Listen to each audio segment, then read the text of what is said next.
Another top of the Sunday morning to you all as we try to make the best of this one. You've got two starting offensive linemen.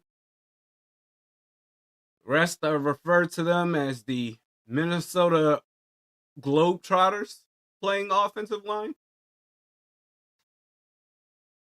And I know this is late, but congrats to the Wild fans for the Kirill extension. Good stuff right there. But it's going to be a tough one, man. I never thought it would take this much, or that it would come to this point where it's like, damn, the Cleveland Browns. But with all the injuries and just everything that just hasn't gone according to plan, this is going to be a tough battle. I know every game is a tough battle any given Sunday, but we'll see, man. But top of the Sunday morning to you again. Hank Hill waking up early again. Hey, you know what?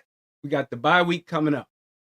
Rest up, and then the rest of the schedule. I mean, this is the last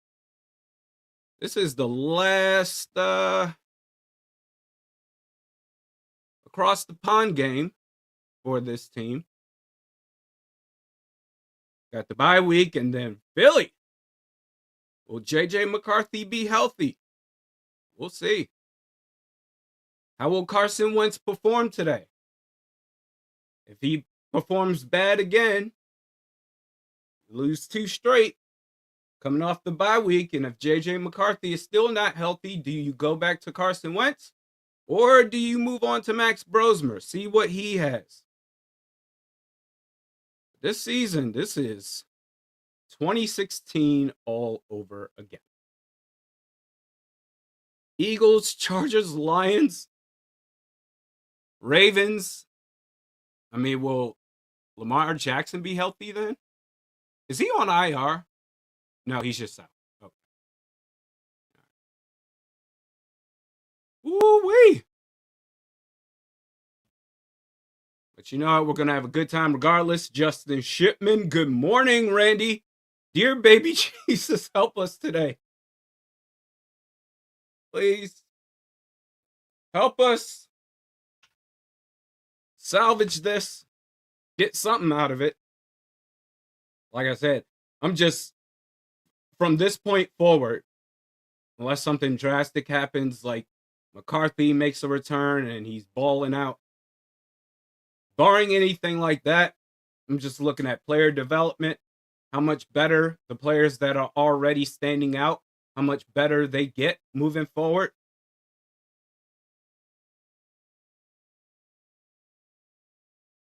Appreciate you, Justin.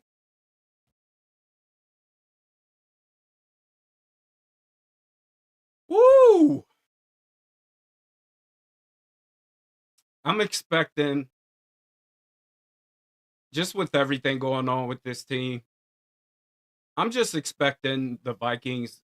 This is going to be a low-scoring game.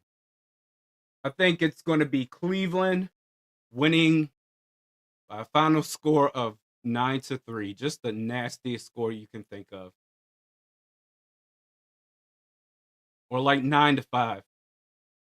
So we'll get a safety on them and a field goal. And the Browns get 3 field goals. 9-5. As always, content is brought to you by Sleeper. Those that are daily fantasy players or are into daily fantasy, Sleeper is the spot for you. Sign up now. New customers get a 100% match up to $100 on their first deposit. Promo code Randy. Okay.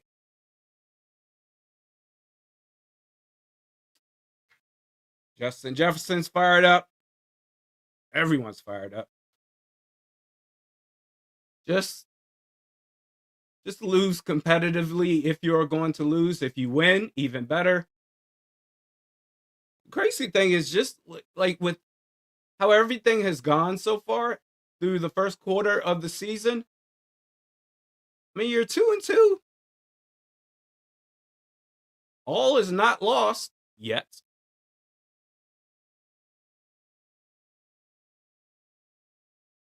How do you move forward? George says 34-6 Minnesota. 34-6. All right. Your boy Casey, we are so cooked, boys. Maybe. Dylan Gabriel. I mean, does anybody know what to expect from this guy? Nope.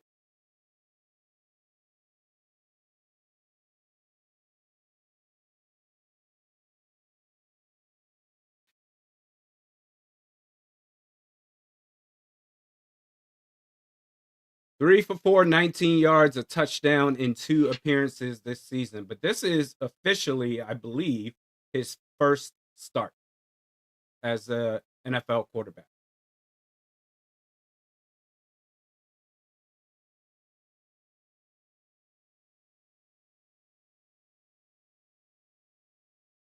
Yeah, bizarro world. Number 1 defense in the league. It's the team that the Vikings are going up against in the next 8 minutes. Carson Wentz. Oh, man. Quick passing game. You got to get rid of the ball extra quick.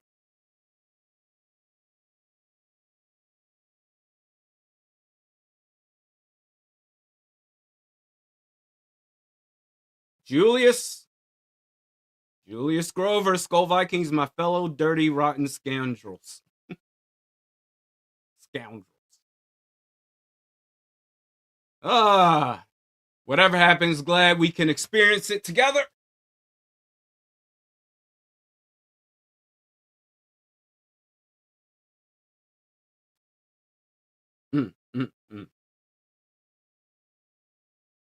To wake up this early, man, it looks beautiful over there in London. Wow.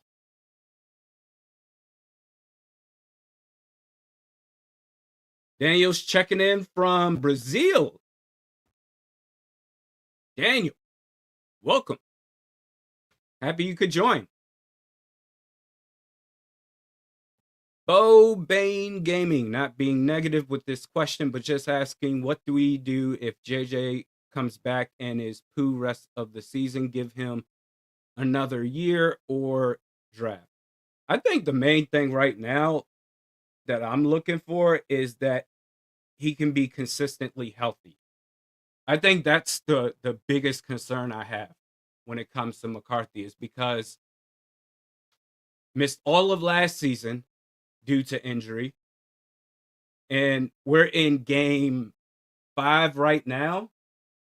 So he's played 2 out of 5 games so far. He's not on IR, which is a good sign. Then you're going to come back from the bye week. Will he be ready then? I just need to first see him be healthy. And then if he continues to look like what he did the first 2 games of the season, I mean, you don't give up at season's end. Give him another year, but at some point, you got to see something. You got to see some sort of return on investment. So get healthy first off, and then you can get that boogeyman off your back. Start looking like you belong in the league. Start producing. Start showing levels of progression of some sort.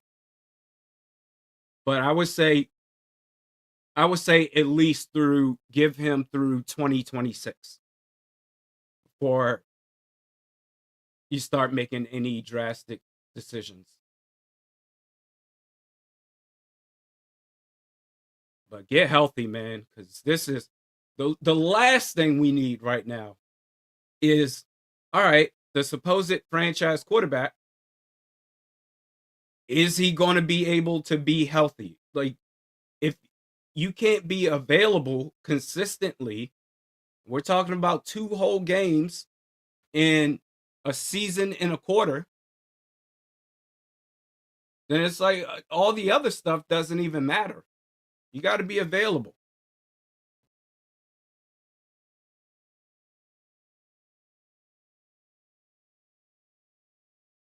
But give him through 2026, and then we can have that conversation, man.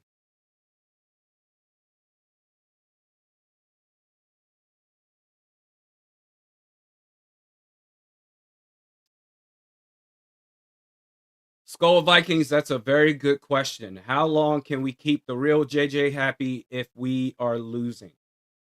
He's been the ultimate professional, doesn't sneak this the Vikings or any sort of innuendos that he's unhappy with. I mean, we could be like the Philadelphia Eagles. Now, on one hand, the Eagles, they have championships. They have 2 championships to their name. They just won the championship last year, and they have 2 dynamic receivers.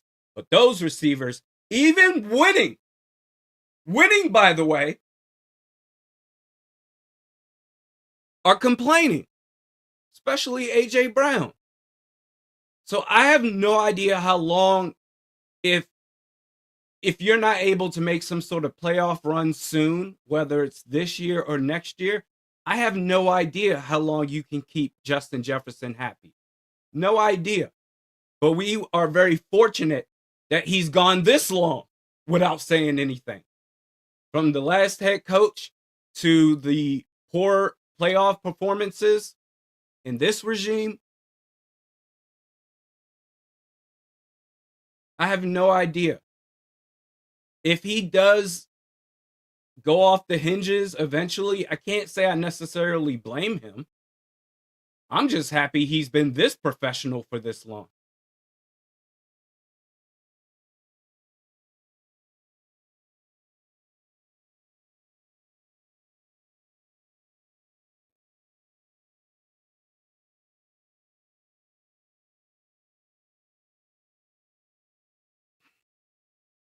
Got anthems going.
Edmund, this game is on NFL Network.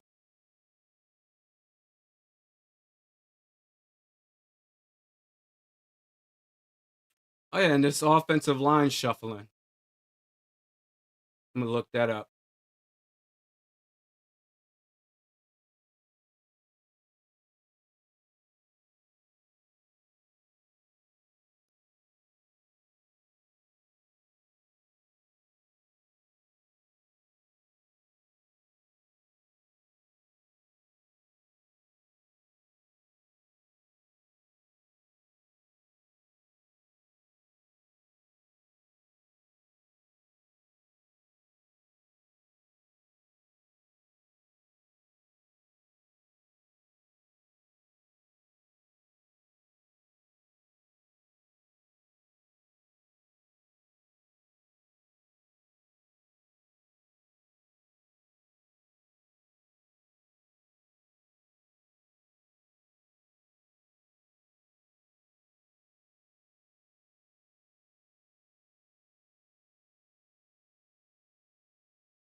back?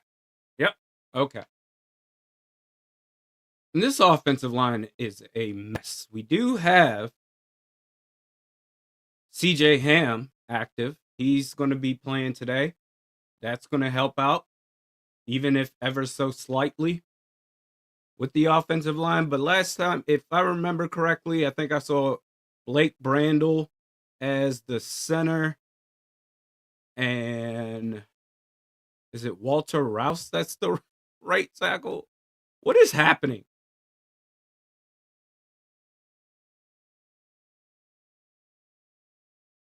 Man, good luck, folks.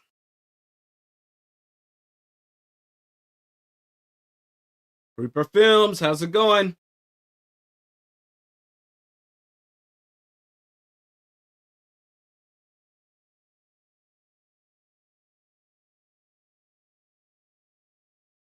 So I'm guessing the Browns get the ball first.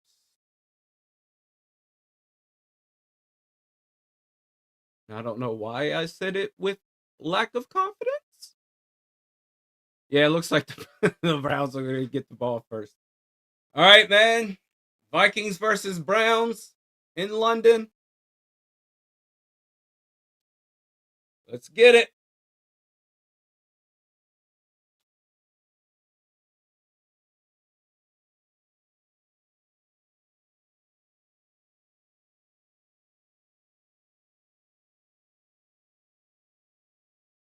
Corey from Hartford, Connecticut.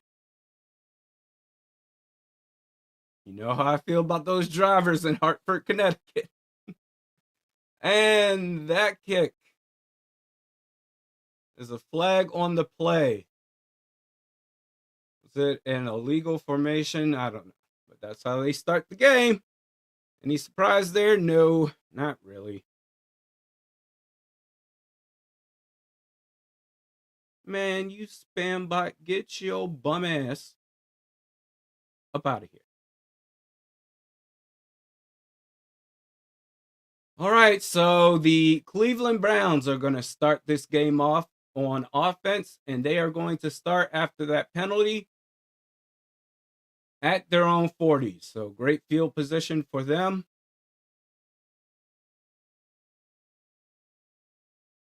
You've got, because AVG isn't playing, you've got Dallas Turner, it looks like, is the opposite starter, and he is. They run the ball for about 2 yards. Going up against Cam Robinson, huh? Damn. Life hits you fast. Former Vikings, Cam Robinson, filling in for the Christian Darrisaw, the injured Christian Darrisaw last year. Ball snaps. Hand the ball off to, I think, Judkins. There's a flag on. Damn! That ref threw the flag with, like, authority. He threw it with a mission. It's against Cleveland. You'll take that. Holding. You see how that flag came in? They're going to show the back view of the throw? This ref, they're not going to show it. That flag came in hot. All right. Second down and 16.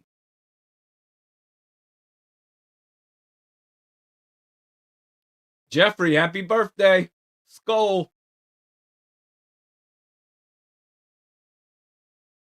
Ball is at the 35. Fake pass to the left, or fake pass to the right, then goes to the left to David Njoku. So second and 16, and he got about 10 or 11, 12 yards right there.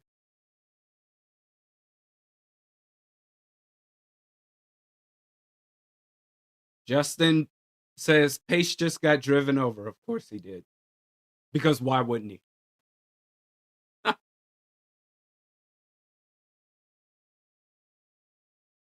So 3rd and 3. Approaching midfield. Play action. Can't get to him. And Dylan Gabriel throws it to no man's land. 4th and 3. Okay.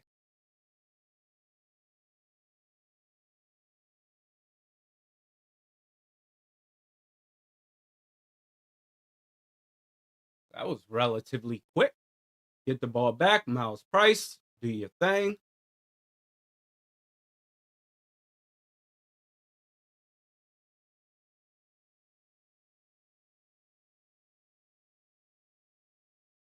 Punt is sent. Miles Price calls the fair catch. They were closing in on him. And the Vikings will start their offense at about the 6-yard line. Damn. And out comes the Vikings offense, folks. White on white uniforms. Last week sacked 6 times by the Steelers. Lord, get Carson Wentz through this game. Woo. I don't even remember what this new combination of O-line is like, except Blake Brandel playing center, hand the ball off to Jordan Mason, gets outside to the right, and that's a 10-yard run. Good stuff.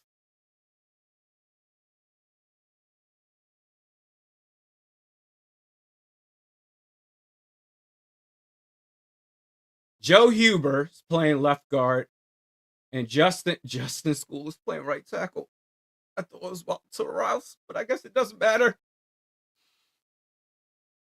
They're at the 18-yard line, 2nd and 1. Gets past the first down marker. I thought he got it on the first play, but he definitely got it on this play. Get a first down.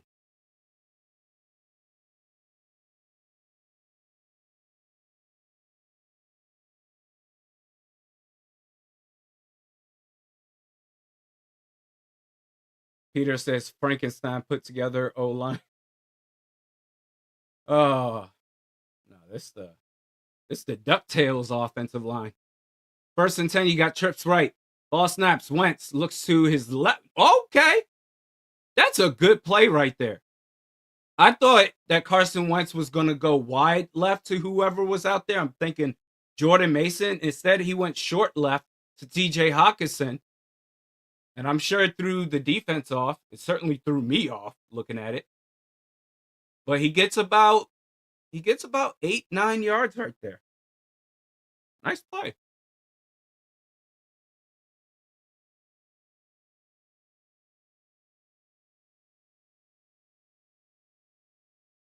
This would be a good litmus test. So, ball snaps, throws it to Jefferson, gets a first down and more. Bam.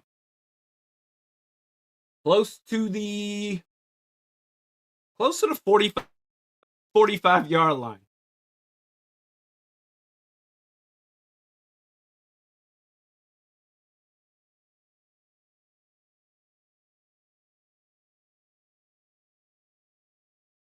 Scripted drive. It's working plenty.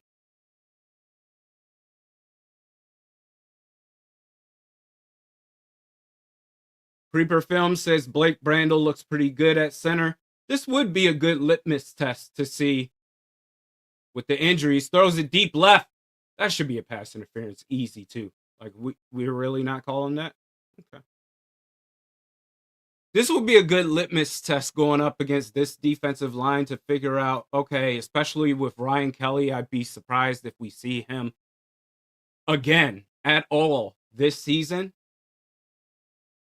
to figure some things out. Because Donovan Jackson is going to be your left guard.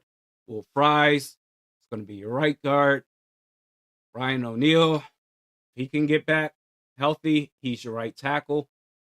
So, yeah, I mean, the one question mark you have on the O-line is the starting center handoff to... Did we fumble the ball already? I feel like this is how the game always starts. We talking just a casual, calm demeanor. And then something dumb happens. And Jordan Mason fumbles the ball, turns it over. Cleveland gets the ball back.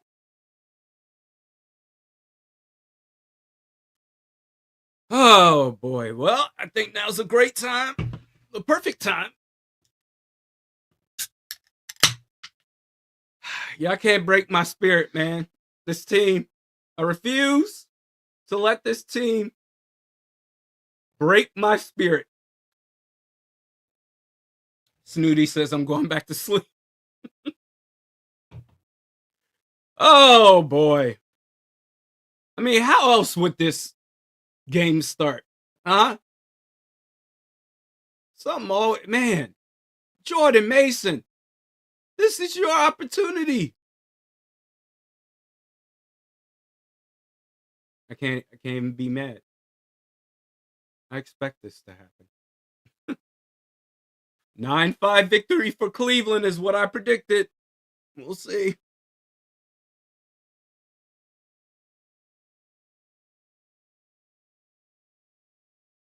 Ryanator, we were supposed to be the best team ever this year. I know. Now look at us.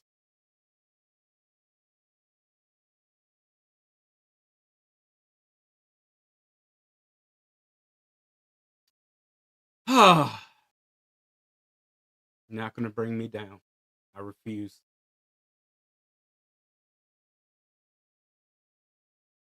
Secret Squirrel SOS.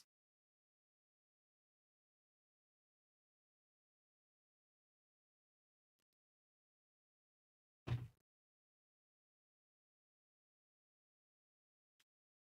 forgot, someone asked what it is I'm drinking. I don't remember who. This is a hazy IPA.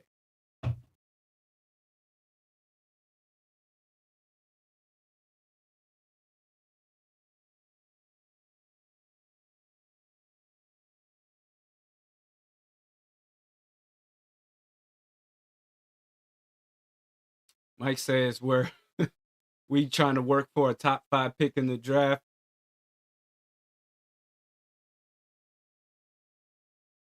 Just how this season has gone so far. I mean, damn, you fumbled the ball. Just undisciplined football. And I'm sure we'll get a delay of game at some point today too. They hand the ball off. Cleveland does, breaks out. Nobody can tackle, gets to the 20, the 15. Already in the red zone off one play. This is embarrassing, man. That was what, to Quinshawn Judkins? Theo Jackson. I don't know what that was. That attempt right there, instead of attacking, you just started dancing around in place. So at the 15-yard line, Cleveland, handoff. They can't stop the run game. Why would they stop now? Handoff gets about 9 yards. Man,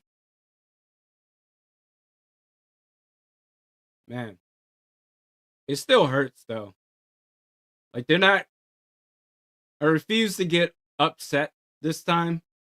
But then again, every time I say that, they up the ante and do something even dumber than what they did the game before. But it's just disappointing seeing this. Like, 2nd and 2, play action. Nice play, Byron Murphy Jr. Pass breakup in the end zone, that's incomplete. So it's going to be 3rd and 2. Hudson Schaefer. So Mason needs to figure out how to hold the ball. I mean, I suppose so. Really unfortunate.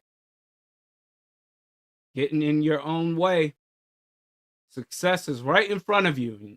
This team is like, nah, we good.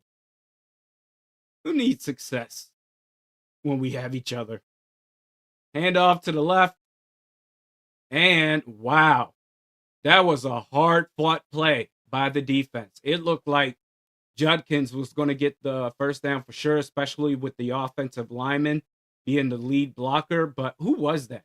I wouldn't be surprised if it's Isaiah Rodgers. That was a nice play. Oh no, that was Grenard, and I'm not sure who, one of the safeties. Probably Theo Jackson. They're going for it on 4th and 1, and they can't stop it. Of course, they get the first down. It's going to be 1st and goal. Okay.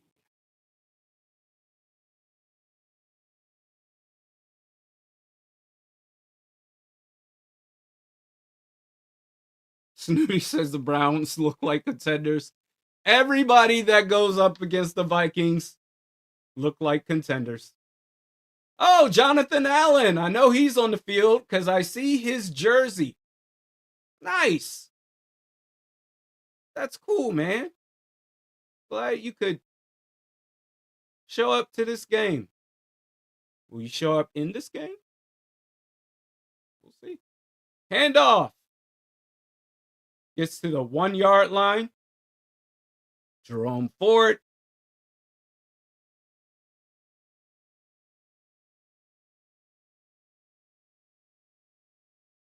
Can't bring me down, man. I refuse. Not today. 2nd and goal at the 1-yard line. All right, Jonathan Allen. This is what you get paid for. You got LDR out there. Is Javon Hargrave out there? Big money spent this free agency. Play action. Passes it to Harold Fannin Jr. for the touchdown. Okay.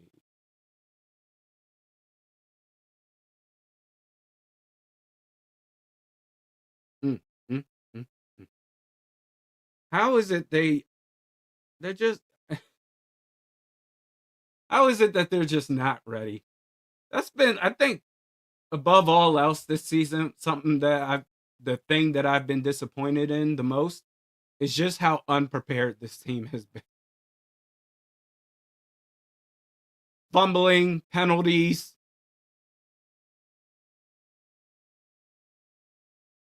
All right, update the score. Kick is up, kick is good. Browns up 7-0.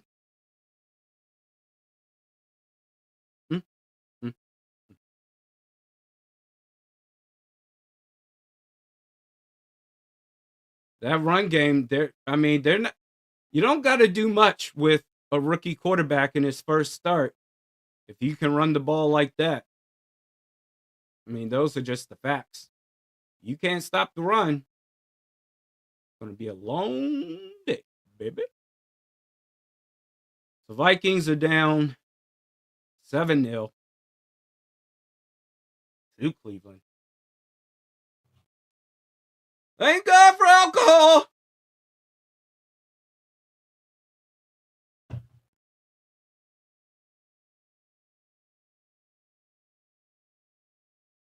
As Homer Simpson once said, alcohol, the cause of and solution to all of life's problems.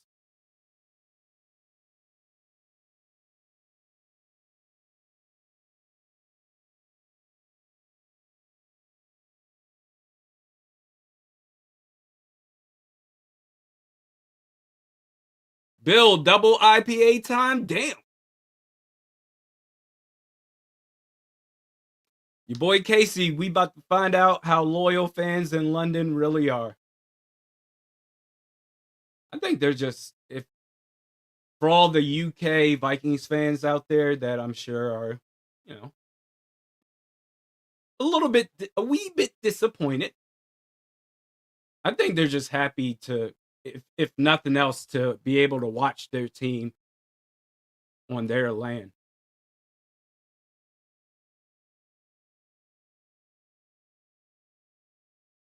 I would think.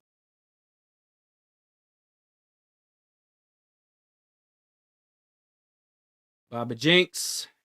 whiskey and coffee. You know, oh my God. Y'all know what I used to drink all the time, every single morning, was a coffee with Screwball, the peanut butter whiskey. Oh, game changer. Start my day off just like that.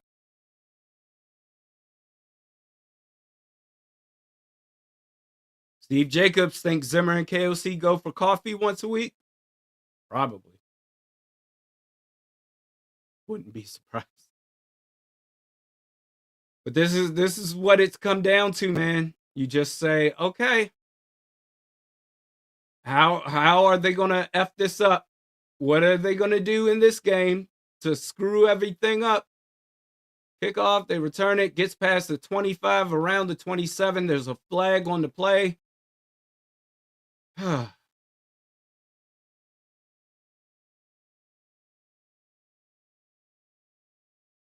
Holding on the return team. So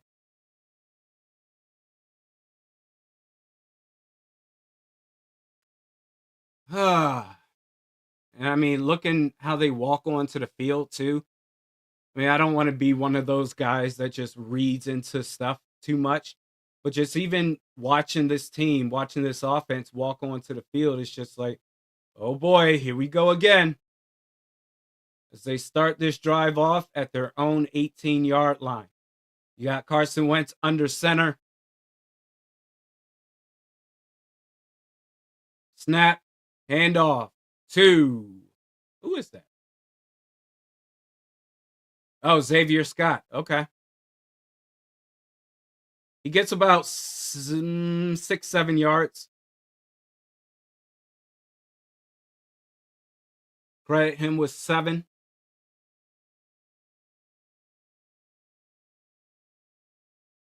No, let me pay attention to Blake Brandel at center real quick. Oh, wait, I can't because there's a flag on the play. False start. I mean, and I can get down with, well, you know what? It's a new combination of an offensive line that was on Joe Huber, false start. And I get that. But this has been a problem all year long. In fact, I need to look up false start stats. So far this season, the Vikings got to be up there. Undisciplined, man. Penalties galore. Xavier Scott gets about a yard. It's going to be 3rd and 7. Getting in your own way.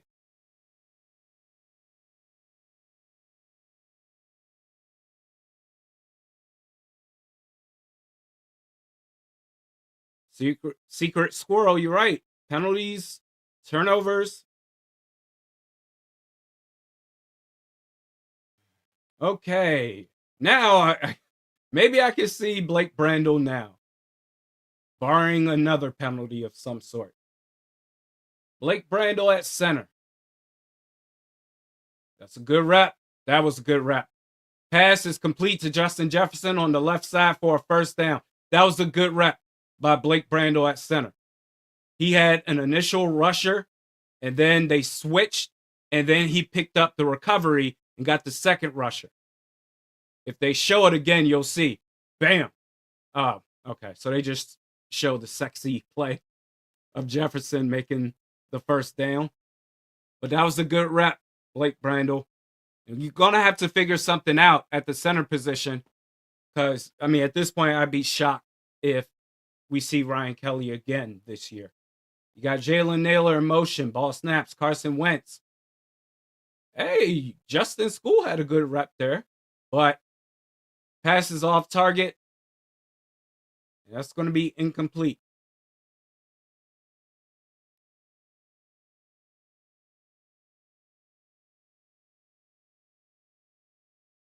That is a good question. Where is Jordan Addison? 2nd and 10.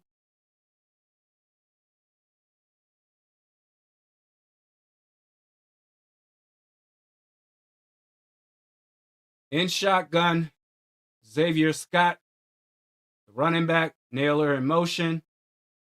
Play action. Jefferson, he's getting involved and getting involved early. That's another catch for a first down. Approaching midfield.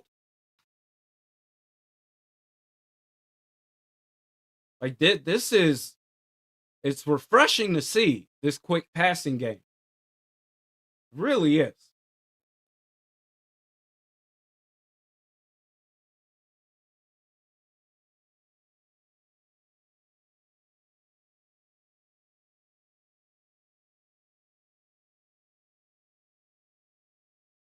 A couple of you asking where's Jordan Addison. That may have been him on the right side in the slot position, but I cannot confirm. So pass is incomplete. 2nd and 10. Flag on the play against the offense. Okay, what is it about now?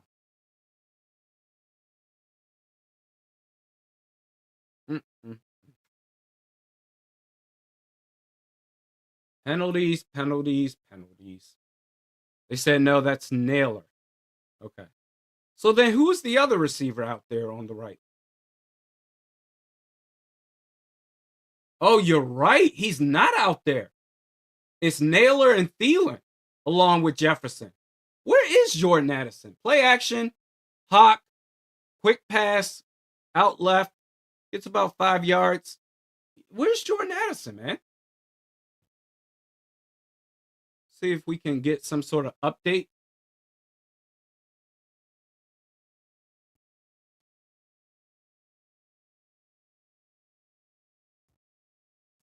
So it's going to be 3rd and... Oh, no, 2nd and 10.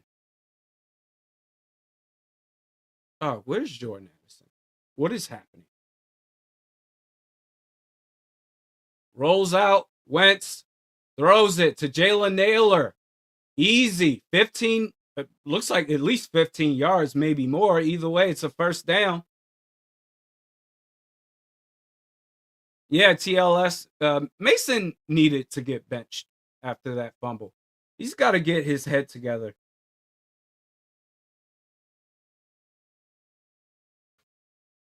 Got to get his act together.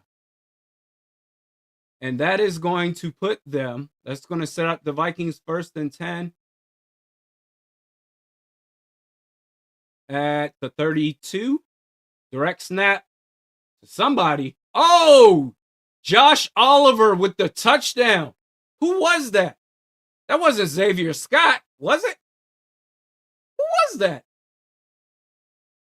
Pitch outright.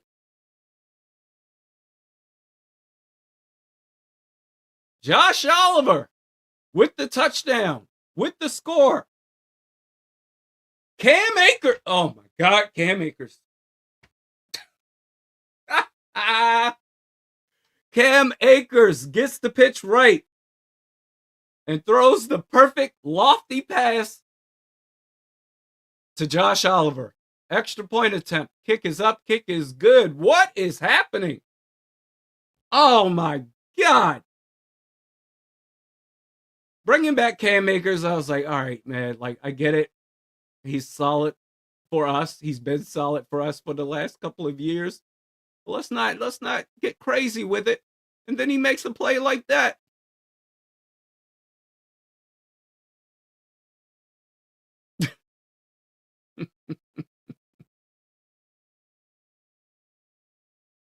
Seven up. Vikings, Browns.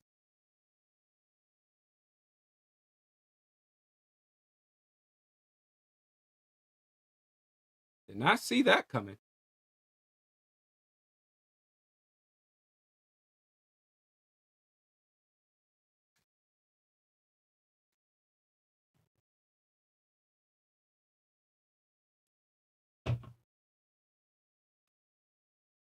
Okay. Steve Jacobs' best non-scripted play call in KOC history. It's up there. I probably would say the play action bootleg Sam Darnold against the 49ers, 97 yards to Justin Jefferson. I'd say, for me, that's number one. But that play we just saw, it's up there.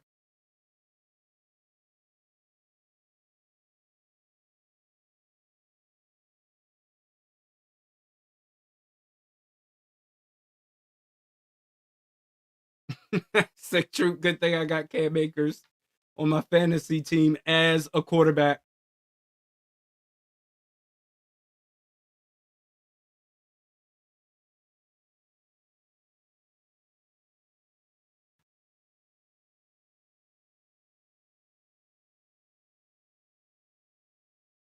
Well, how does the defense respond after that? Yeah, you know what? Great. Let me keep looking on this Jordan Addison situation. What is happening?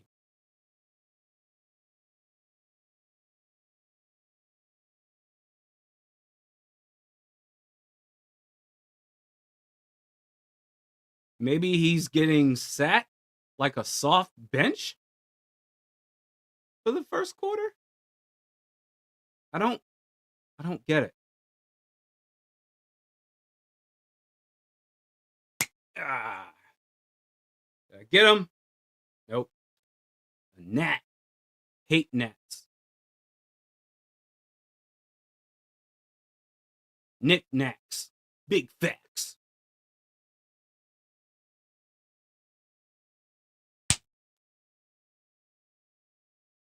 Ah. All right. Return. They get to the Browns. Are going to set up their offense at their own 35-yard line. This man. Yo, you see Cam Akers? His face, the confidence he had, he just went shoo. That's crazy.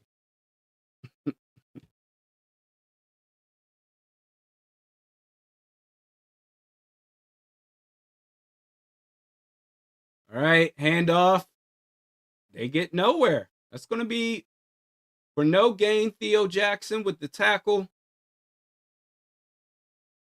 Just over 2 minutes and running in this first quarter.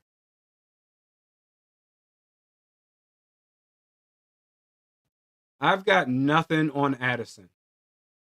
All right, this from Kevin Seifert. There's no injury for Addison. His absence has been due to coach's decision. All right, 2nd and 10. Dylan Gabriel, short pass to whoever that running back is. Dylan Sampson. Okay. His absence has been due to a coach's decision. What the hell does that mean?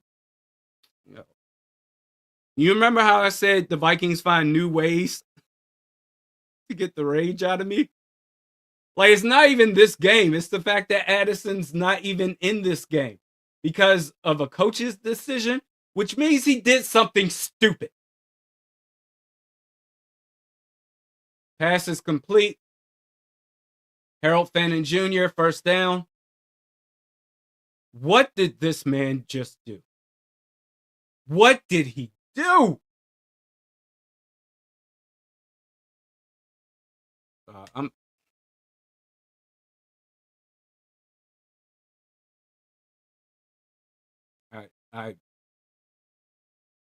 very confused right now.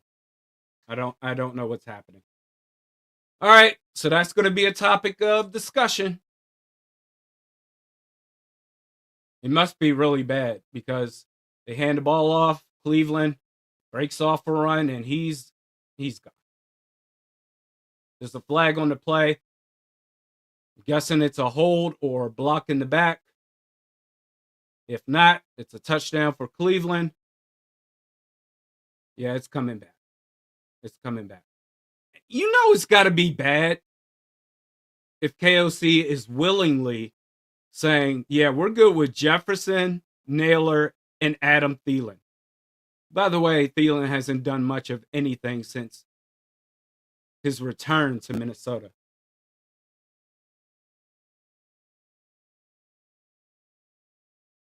Camilla says, love boat. Oh, yeah, Yeah, there was a couple of penalties right there.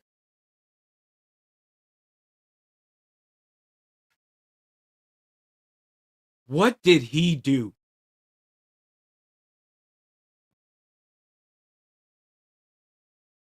First and 20.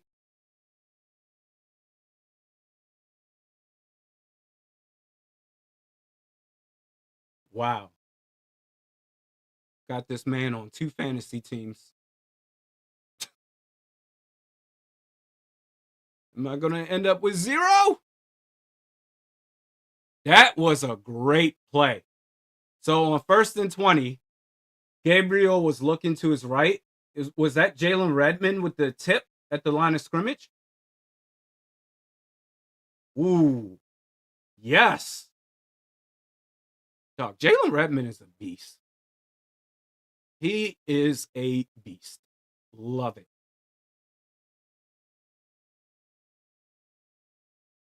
Addison, what did you do? I swear to God. Ball is at the Browns 34. Ball snaps. Oh, somebody came in with a nice rush.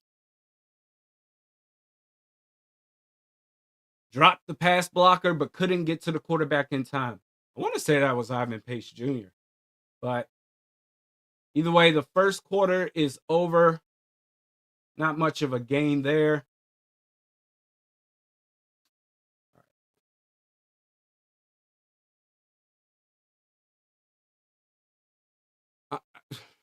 I'm sitting here trying to guesstimate what this man did in order to get benched to start this game.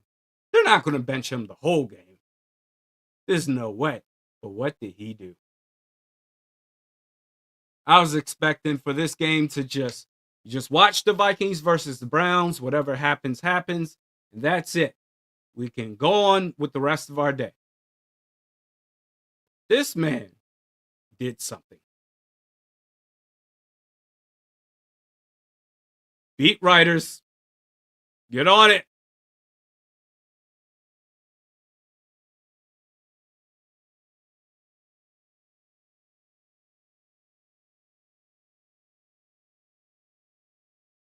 Oh my God. I don't. There's no update. There's no update so far.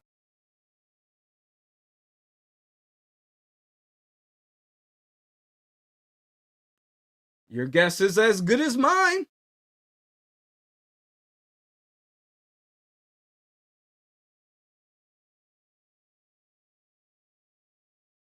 Well, Jack, I'm not going to I get it. Like any other time last week, that play where he got caught, he would have scored any other time.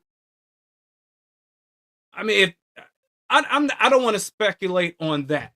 But as far as like my opinion on that play, I was just like, all right, maybe he's not in game shape yet or whatever. Not, oh, he got lazy and just slowed down on purpose. That's just my hypothesis. But that can't be it. This is so confusing. This is very confusing. And they're going to get asked about it at the post game presser. Now, we're in the second quarter now. So the next possession offensively for the Vikings, Addison should be out there in theory. At this point, trade Allen Hargrave and a couple of picks for Dexter Lawrence, please. The Giants ain't giving that man up. I was on that campaign last year. Like, let's get Dexter Lawrence. But yeah, Allen Hargrave, there needs to be a conversation there. 3rd and 15. False start on the Browns. So it's going to be 1st and 20.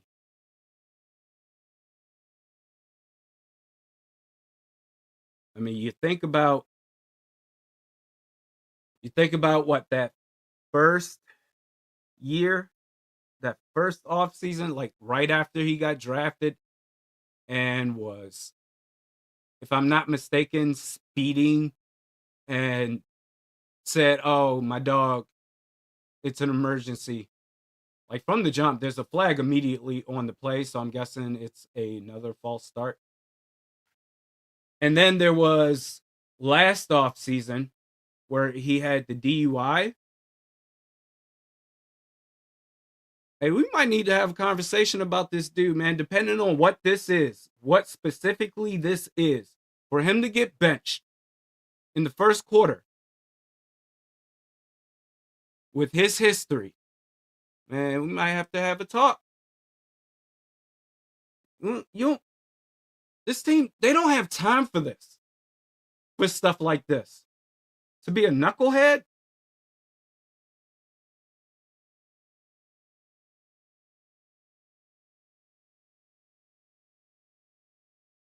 MLE Trout says London pub crawl.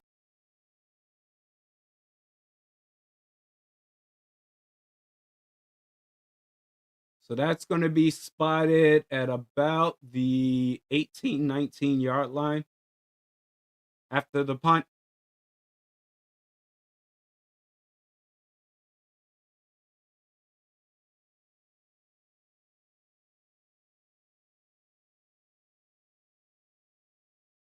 That was my only stipulation with Addison. Say, okay, so we got this from, okay, Kevin Seifert, Jordan Addison is heading onto the field. So this was a first quarter benching due to what the Vikings say was a coach's decision.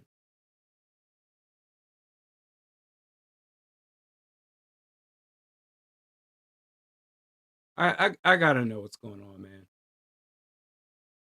It's good. I mean, thankfully, it's not costing the Vikings right now. It's a tie game, 7-7.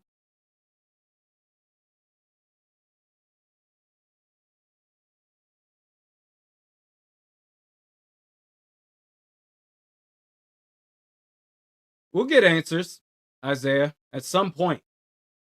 Maybe not directly from KOC,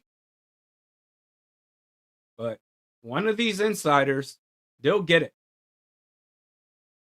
Whether it's Seifert, Alec Lewis, or hell, even maybe nationally. Maybe Adam Schefter gets to the bottom of it. Somebody's going to get to the bottom of it. Don't you worry about that.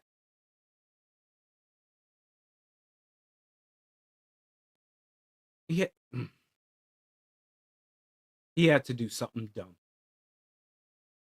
He had to.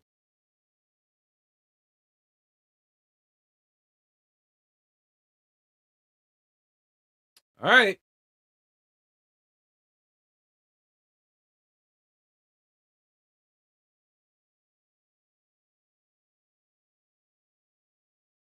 So Addison is making his way onto the field for the next possession.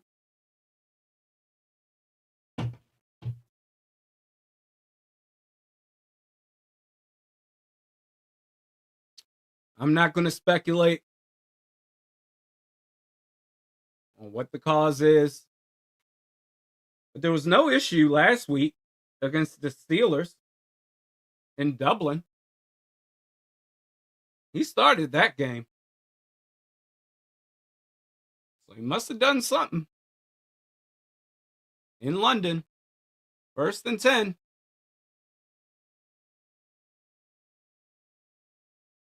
Yeah, he out there. Jet sweep. Naylor having himself a good start. Gets a first down and more.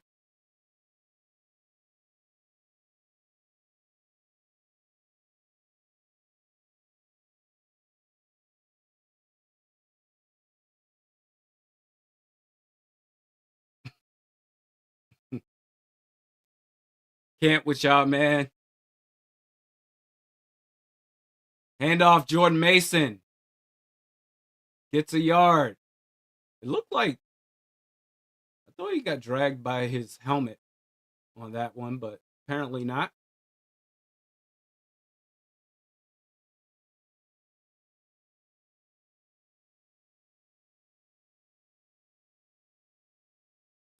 Second and 9. Your boy Casey. That's a take. 2nd and 9. Looks over, throws it to Mason to the right. I mean, barely gets a yard. So it's going to be 3rd and 8, maybe 3rd and 9.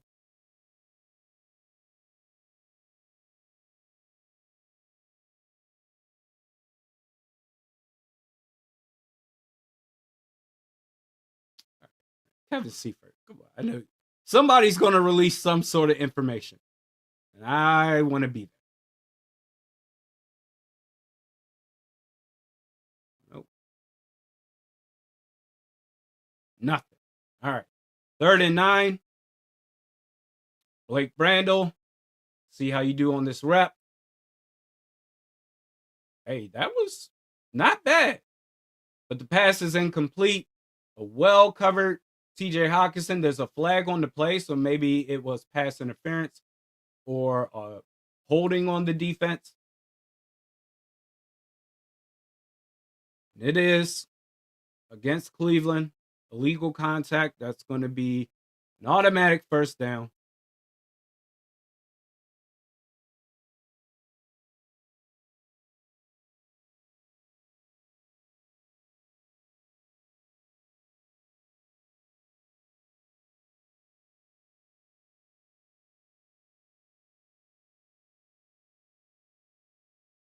First and 10.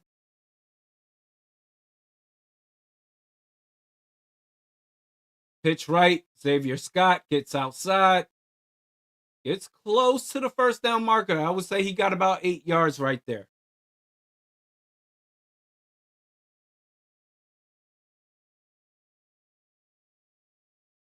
It's going to be 2nd and short. I mean, they're making plays against this defense. That's saying a lot so far. Already past midfield.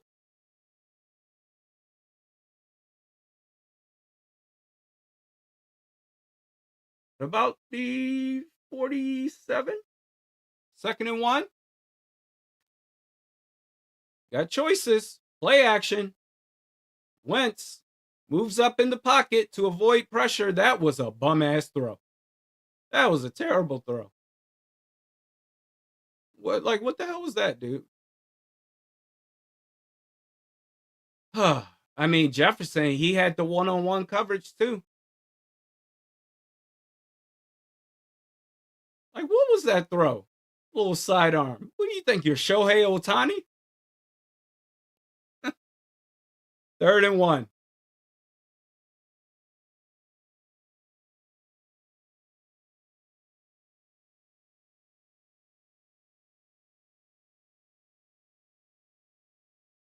Pitch right. And that's going to be a tackle for a loss on 3rd and 1. Why? Do not agree with that play call. 3rd and 1. 3rd and 1. Just run it between the tackles if you're going to run the ball anyway. That's a loss of 2.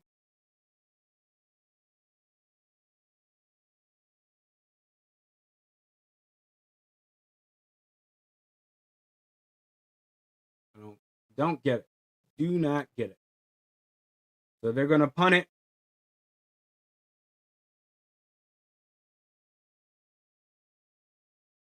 Ryan Wright sends it. Fair catch called. And they're going to start Cleveland, their next possession, at the 10-yard line.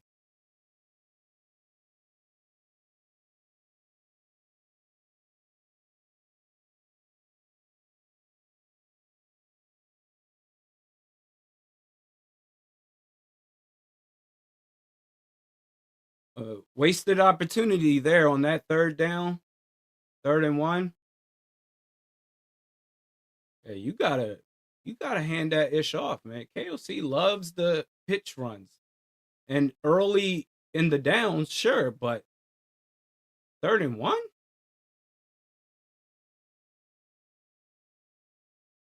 Not I, said the cat. Painful fart. Addison has been watching too much Realistic Randy and told KOC he needs to stop calling the offense to his face. Oh, that might That's quite the theory. You don't tell me that I don't get to call plays.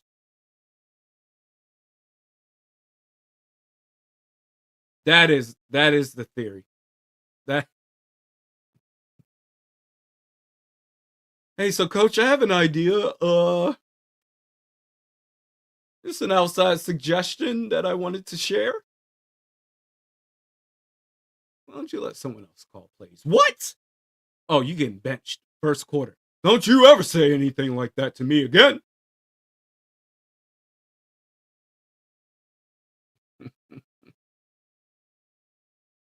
Nicely done, painful fart. Marky with the $2 super chat. Appreciate you.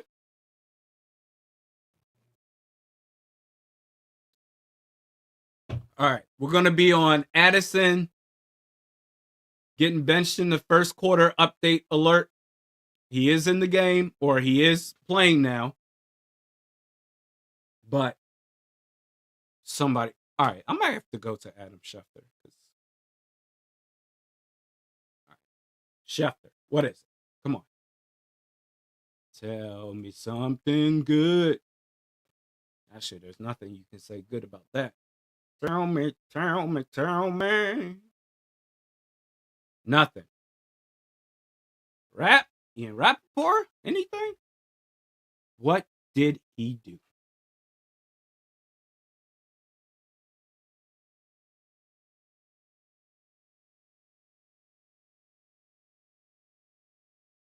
Nothing. We've got nothing so far.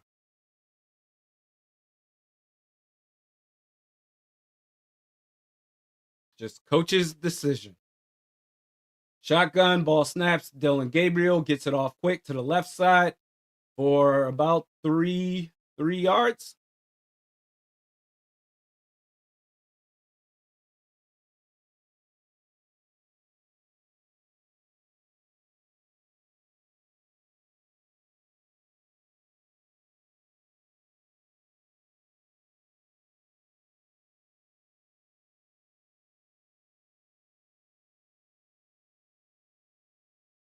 Second and 7.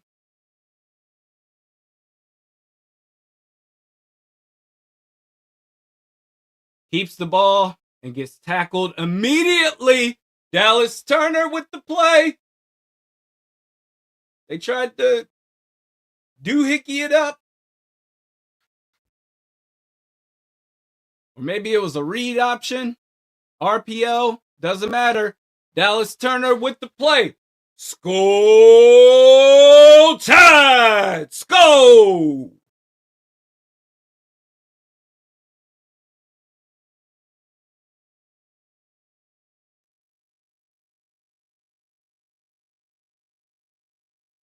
Third and 10. Pressure's getting there. Pressure. Oh, he took off. No, get him. Wow. Harrison Smith with the play, the first down saving play. He almost got there to extend the drive, but Hitman got it done.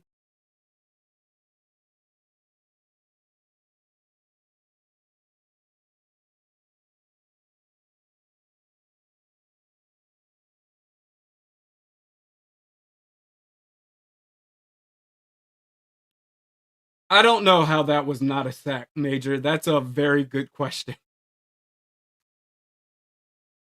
I thought for sure that he was going to get sacked, but nope.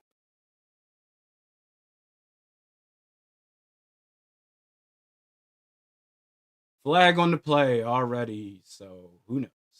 Probably a block in the back, I'm guessing.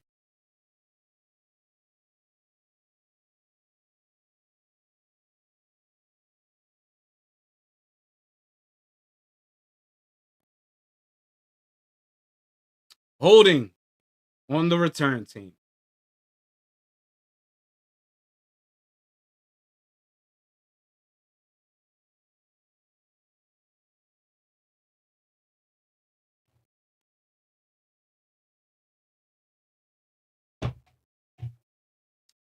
Woo-wee!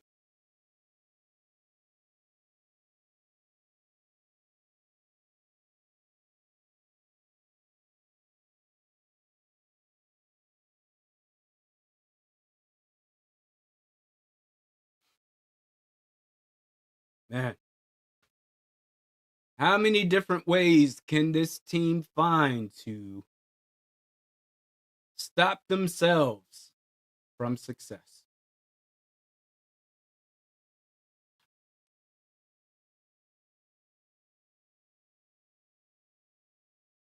In fact, while we're on a commercial break, NFL penalty stats. Where do the Vikings rank?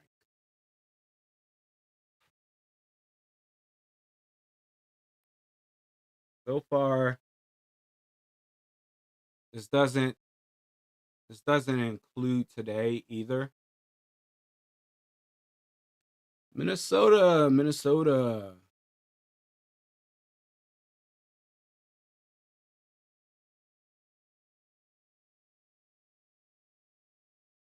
Oh my God. The Vikings, ladies and gentlemen, without including this game, are the second worst team in the league in terms of penalties counted against them. 37 penalties counted against them. Jacksonville, number one. So after Jacksonville, Minnesota is the worst team in terms of penalties counted against them. That is wild. Mm, mm, mm.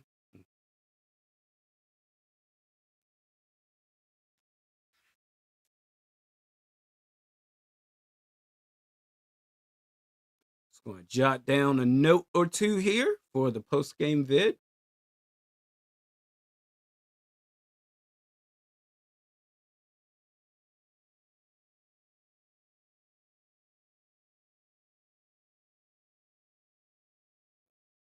And then we'll see what it is after. We'll see what the count is after this game. But to be the second worst?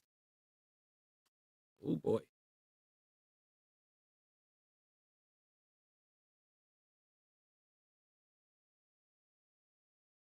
So 1st and 10, this is going to be at their own 14-yard line, Minnesota. Jefferson, the motion man, handoff, Xavier Scott. Got some tough yards right there. Got about 4 yards. That's very impressive.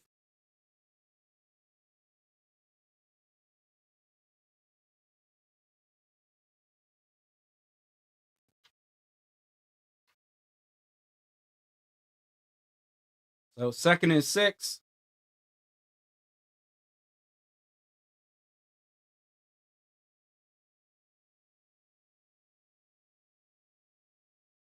Get back to the Blake Brandel watch at center. Wentz under center. You got, hey, Blake Brandel. That play. I don't know what that play was. There was no one there. But Brandel was the outside lead blocker for the bootleg for Wentz to get out to his left side. Blake Brandel was in good position in case anyone was out there. No one was out there. I don't know what that play was. To have no sort of receiver in the vicinity of that rollout. Bradley, I appreciate you with the $5 super chat. As we got 3rd and 6 at the 18-yard line. Ball snaps. Carson Wentz escaping pressure. Flag on the play. Throws it deep. It's caught by Jalen Naylor. We'll see what the flag is about, though. Big play. Carson Wentz doesn't look excited. The Vikings, they're going backwards. So I'm guessing this is on the Vikings. Educated guess. Fouls on both teams. Offsides on the defense and holding on the offense. So offsetting penalties. Replay the down. Haas, appreciate the $5 super chat. Oh, that was Myles Garrett.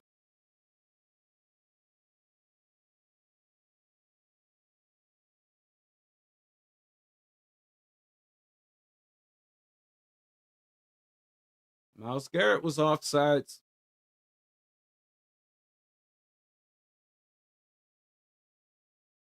So 3rd and 6. Do it over again. You got trips left, ball snap, shotgun formation. Carson Wentz takes off to the left. There's no... Oh, he did a spin move. He did a spin move, and that's a terrible spot where the ref is marking it. That's a first down. They're saying it's 4th down, man. That is a first down. Come on. Nah, man. And we're... Oh. I mean, I would want a second look at this.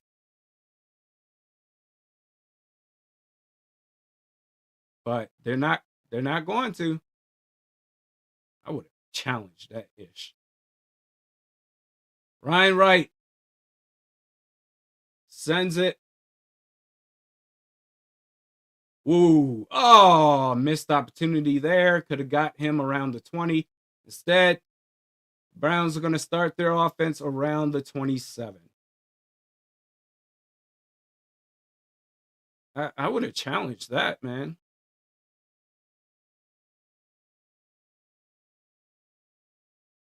Yeah, I understand, Peter. At that position, you don't want to go for it, but I would have challenged it to get a second look at it to see if that was indeed a first down.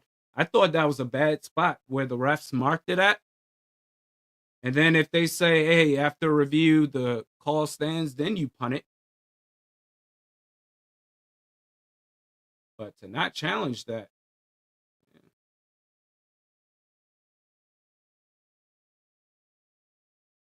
It's a bit disappointing. 1st and 10. Gabriel is under center. Jet sweep. They weren't ready for it. Is that Fannin? Who is that? I don't know who that is. He's fired up, though. Good for him. That was a good play. 6 minutes and counting in this first half.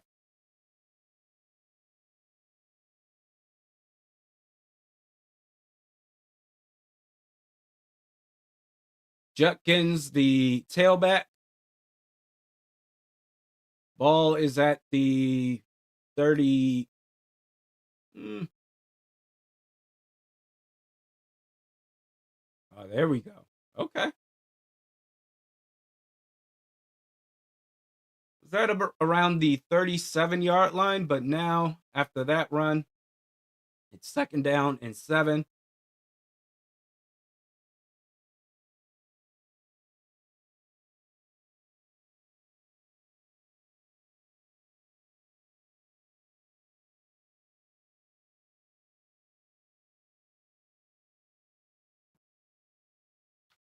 Approaching the 40. They're at the 39-yard line. Play action. Dillon Gabriel slipped up, and that's going to be a sack. That's going to be a sack. And so LDR was on the play. I feel like Dallas Turner was also on that play. Let's see. Where did it come from? Okay. No, that was all. Wow. That was a team effort right there. Was that Jalen Redmond? I know LDR was on that play, but Redmond may have made the play as well. He may have got the initial contact. It's 3rd and 13. Dillon throws a bullet.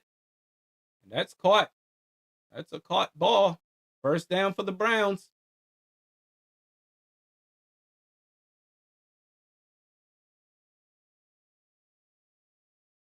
Huba says Ingram Dawkins.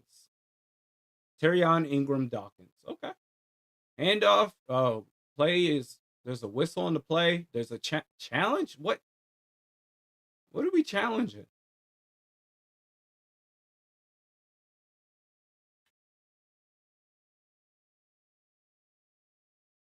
KOC, what are you now you want to use the challenge flag? Oh, you want to challenge if that was a catch or not? Okay, no, that's actually a good challenge because that he didn't catch the ball. That ball hit the ground. But it's like, damn, you could have challenged that. What was it? The 3rd-and-1 play that I thought the Vikings got the first down on. But all right. It was technically a good challenge.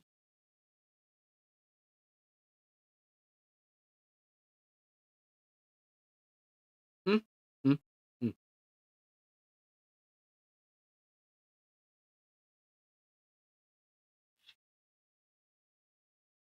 Yeah, these refs are ass, bro. Especially the ones that sees the plays straight up, right there in the middle of it, and still make a bad call.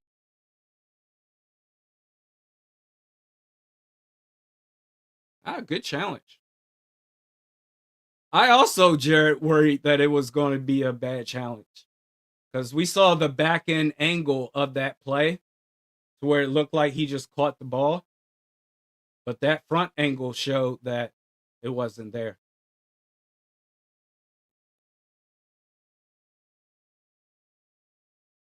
Daddy wasn't there to take me to the fair. Seems he doesn't care. Daddy wasn't there. Austin Powers, gold member? Anybody? No? I'll be here all night.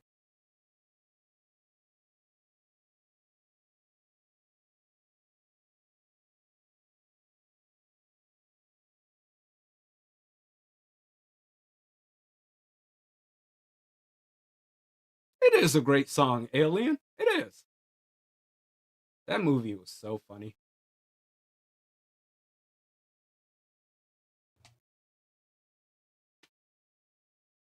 Oh, was Jerry Judy the target?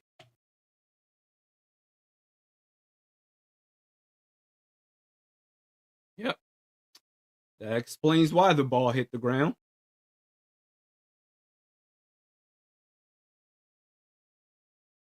His Faja, Dr. Evil.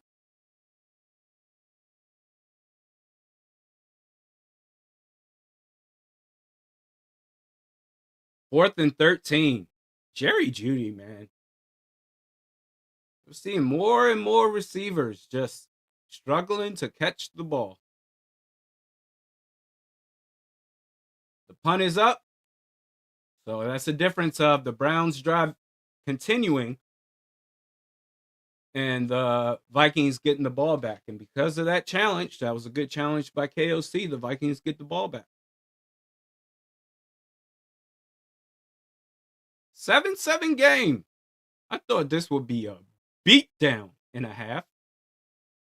But 7-7.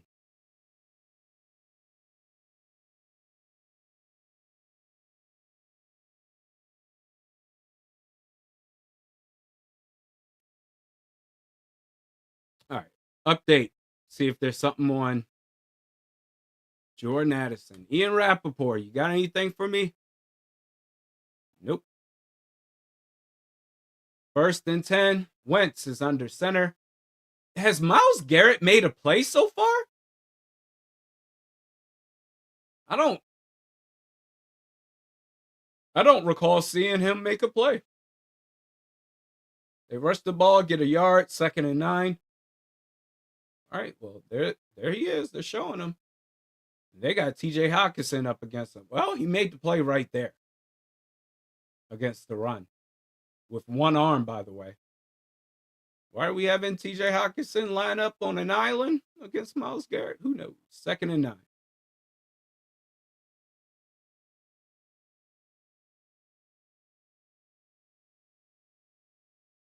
Christian Darrisaw against Myles Garrett. It was a quick pass, so didn't matter. Pass was to Jefferson. I think I saw double coverage there. Incomplete, went out of bounds. Tough.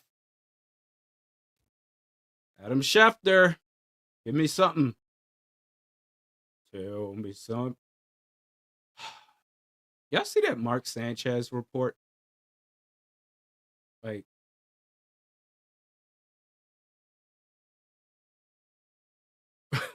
I don't want. I'm laughing at speculation. We don't know what happened, but according to reports, Carson Wentz somehow gets outside and can't get to the first down. So that's going to be what, a 3 and out for this offense? This offense, man.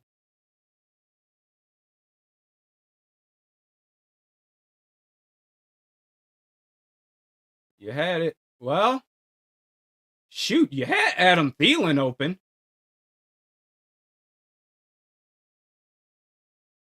But didn't want to make that play. Pressure was there, so I get it, I suppose. Punt, that's a good punt by Ryan Wright. Gets past the 25, got a tackle. Gets close to around the 35-yard line. But this Mark Sanchez thing, I mean, it started off like, man, I feel bad for him. That's terrible. To, oh, did he bring this on himself?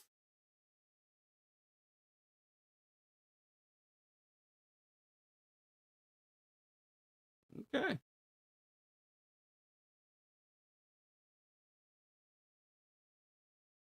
Grim, we are getting away from the quick play calls because this is the middle of the game. This is where KOC is at his worst. I mean, you had that 3rd and 1 opportunity. Oh, LDR handoff. LDR immediately got into the backfield. That's a great play. Man, tell you what, I want to see more of LDR and Jalen Redmond on that defensive line. If Jonathan Allen or Javon Hargrave has to sit, so be it. Quick pass to Jerry Jeudy, gets a couple of yards there.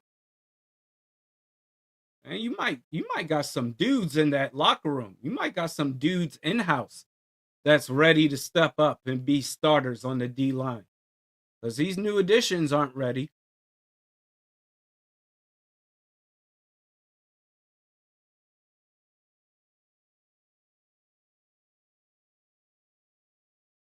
Wentz to the medical tent? Panizzo says? Is that really?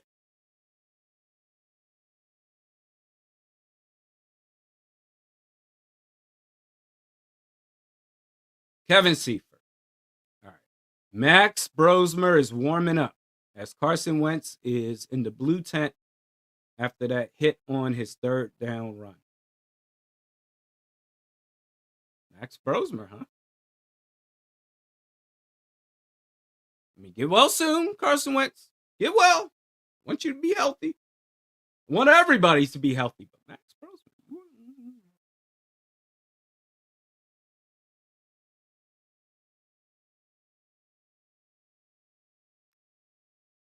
I thought this was going to be a game of just, all right, we're hanging out, having a good time.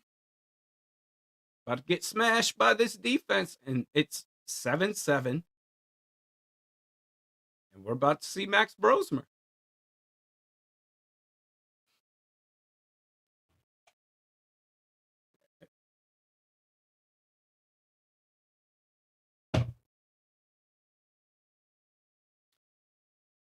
Get to see Max Brosmer, man.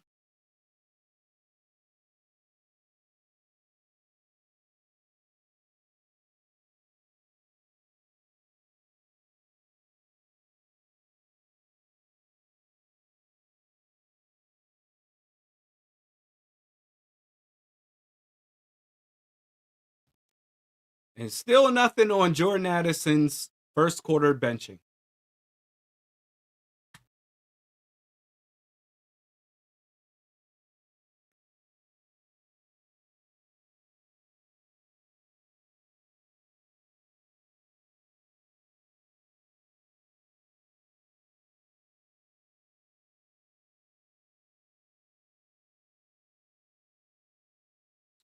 So they're showing a replay of that Carson Wentz run.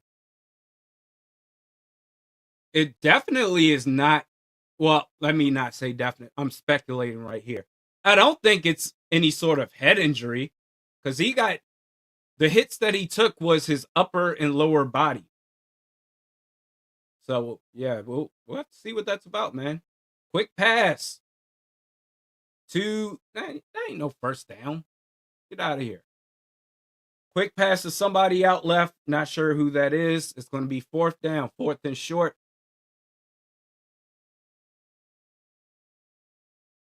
Fourth and 1. Okay.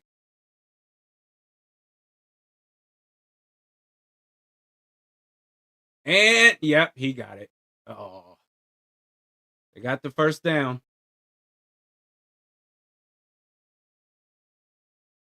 Less than a minute and a half to go.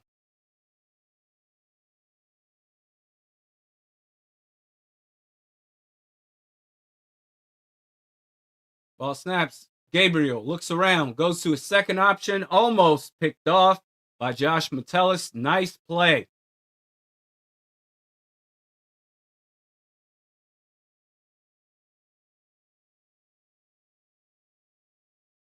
Right in the hands. Intended for David Njoku. Metellus stopped it.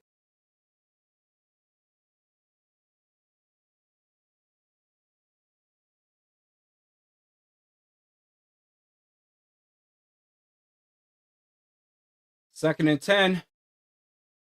Pressure. Design screen. Catch and run. I think that's Jerome Ford. Gets a first down and more. Gets around the Vikings 40 or 35. And Carson Wentz is headed to the locker room. Max Brosmer. Shoot, man. See him in the second half.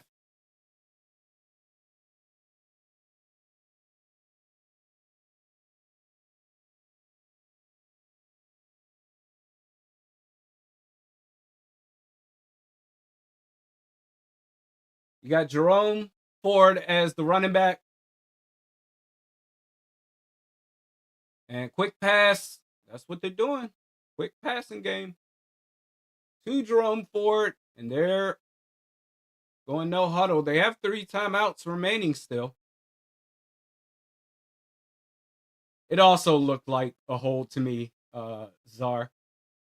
On that left tackle side. Pass is out of bounds. It's 2nd and 6. I was thinking the same thing.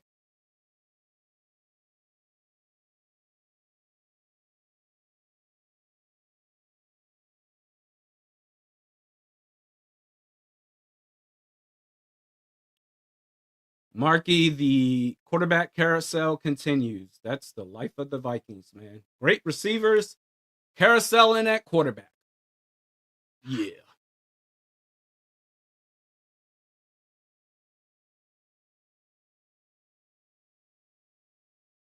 Ball snaps, 34 seconds left, throws quick strike to the right. And I mean, this is the type of stuff that I'd like to see the Vikings do offensively. I mean, they're not taking any chances. They know that first read, Dylan knows that first read option, the spacing that you're going to get.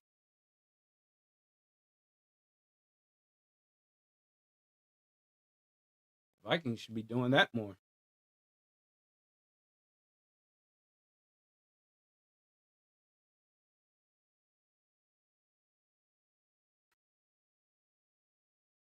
So they used their first timeout of the first half, 30 seconds left to go.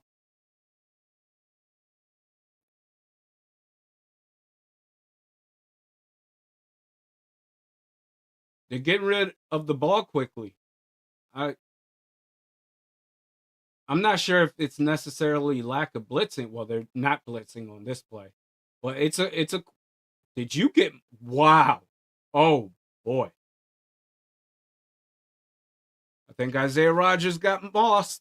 Or somebody got mossed.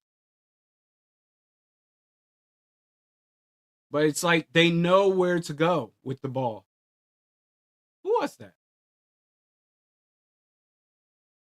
Because I thought Rodgers was 8.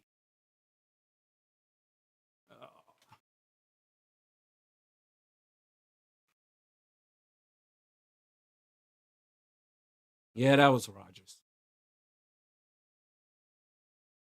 Man, he's allowed one of those for how great he's played this season so far. You're allowed one.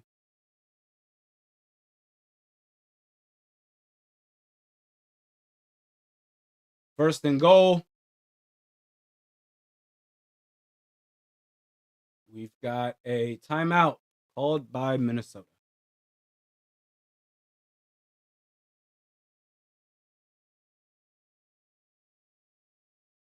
Man.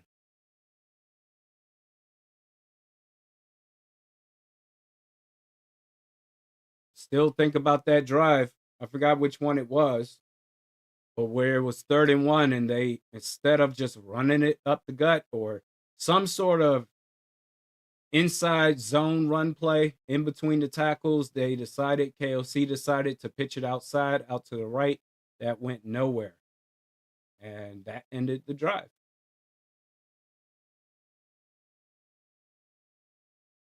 Jerome Ford, running back, gets the handoff. Nice play. That's Eric Wilson and Ivan Pace Jr. Nice play. 2nd and goal. Browns used their second timeout.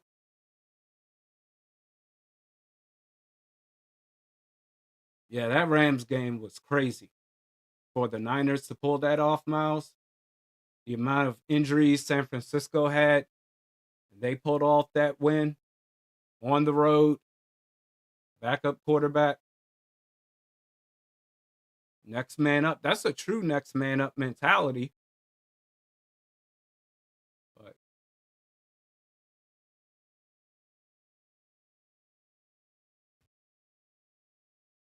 and you know what? To the credit, I will say, the one surprise I do have on this offense so far, at least for this first half, is the offensive line, man.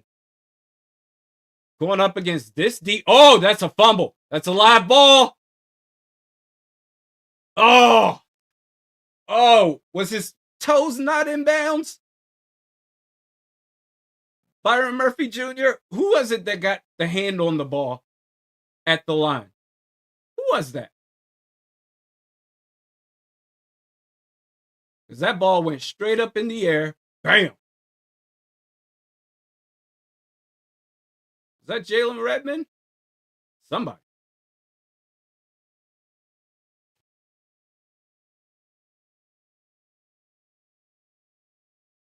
Damn. That was so close to being a turnover. And 3rd and goal. They used their 3rd and final timeout. Cleveland.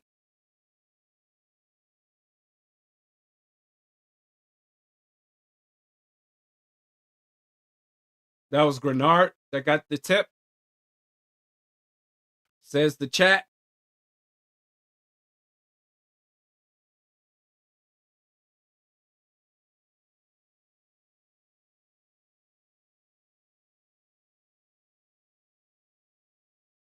Third and goal. All right, it's an empty set. Hold on to your butts. That's a false start. That's a false start. Don't tell me you're not going to call that play. Thank you. That's a false start on the left tackle. Get out of here. But you know what?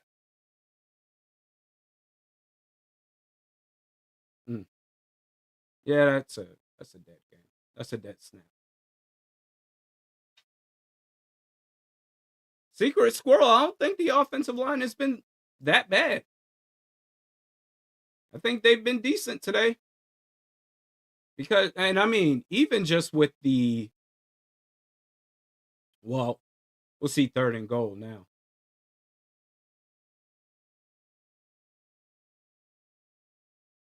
And Bissett again throws it over the middle into Italy. Incomplete.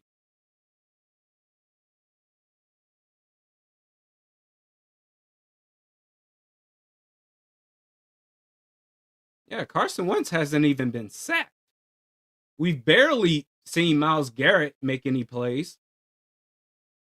And considering just the considering just the amount of changes on the O-line against this defense, all things considered, they've been pretty good. Field goal attempt is up and it's good for the Browns. That's going to be 10-7 in favor of Cleveland. TLS, Vilma has a toxic lack of masculinity. Well, he did play linebacker in the NFL for a while, and he was pretty good. Now, part of that cheating Saints team, yes. But lack of masculinity? Jonathan Vilma?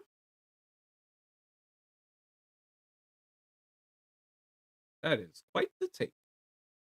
So we're going into halftime.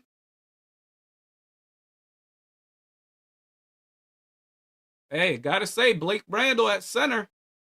May have to consider that for the rest of the year.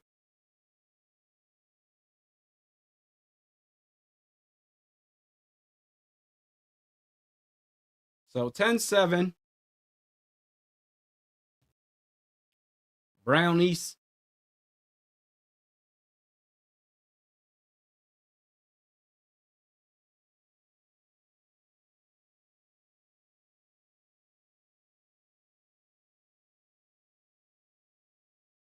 Nine seconds left. The return, Miles Price. Hey, he got some space. But he finally got caught up. Just past the 40. There's a flag. Of course, there's a flag.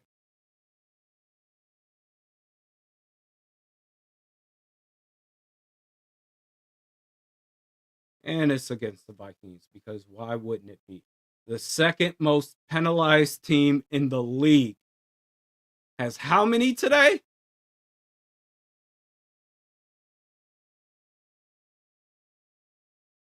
6 in the first half. 6. Okay, man.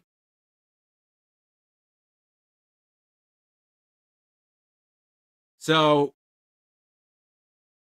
10-7 game. Oh, did I not update the score? What is wrong with me? You got a 10-7 game. Jordan Addison benched the first quarter. For what? We don't know yet. I'm sure more details to come. KOC, a couple of goofy play calls. One that could have extended the drive on 3rd and 1. And instead of just getting those hard, tough yards, or that tough yard in that particular situation, 3rd and 1, want to do zippity doodah plays. Get Mary Poppins a spoonful of sugar. Get a pitch out right. Got to work in space. You're already setting yourself in negative yardage situations by those plays, but doing that on 3rd and 1, that's crazy. That was a good drive they had, too. They should have 14 points right now.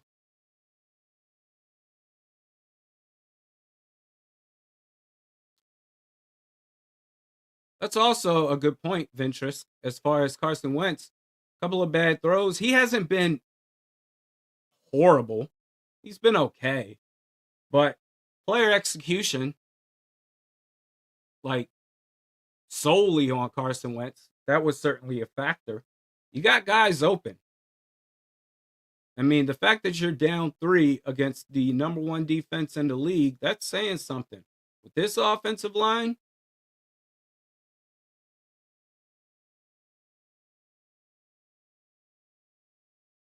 to be able to do that, and the Vikings, I believe, are going to start the second half on offense. Black Al Bundy, Coach Hat has to answer for this special teams. I mean, no punting has been an issue. That's why they've been looking for any reason to get rid of Ryan Wright. The special teams coverage, I know, has been an issue as well. Justin Shipman, at what point do you get a new medical and conditioning staff players? are made of glass this year, it feels like. Sometimes teams just get the injury bug, like a major injury bug for the season where half your starters or a quarter, third of your starters are on IR, or they're missing a significant portion of time. It just happens. I don't know how much, if any, there is to blame on the training and medical staff. I have no idea. Plus, some players, I mean, everybody's different. So some players may be more susceptible to injuries than others.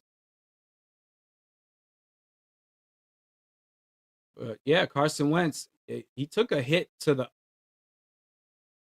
upper body. I think the left side of his ribs.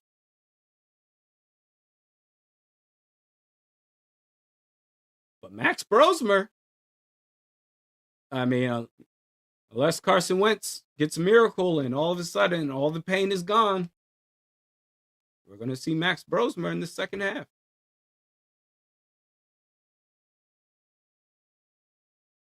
Tyrone Lee, 95, hasn't done much. That's got to be Allen or Hargrave. Which one is that? Let's see.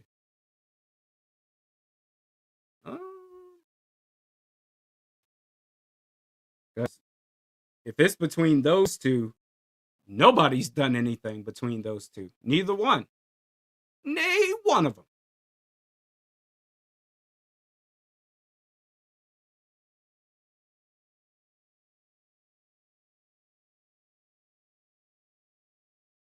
$95.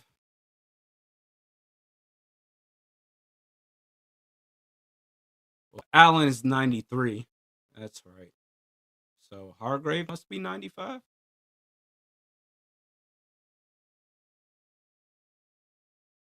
I mean, it'd be easy to recognize the players, these particular players, off just their numbers alone. If they made more plays this season, it's not even Hargrave. That's 97. 95. Not many plays made by 95. Ooh.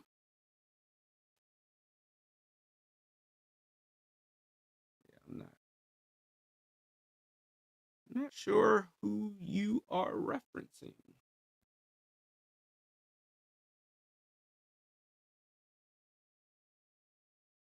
Well, it's not Redmond. That's for sure. Vikings 95. What say you? Vikings 95 is Travis Bell. That's from something last year. So the Vikings roster. Why is this the most difficult player to find out right now? There is no 95 on this roster. That's why. Goes from 93, Jonathan Allen, to Javon Hargrave, 97. So there is no 95 on this team. Oh, you mean Myles Garrett. Got it. That's, yeah. So when you put it that way, 95 hasn't done much. And that goes to show or support what I said earlier, is that the offensive line has not been bad.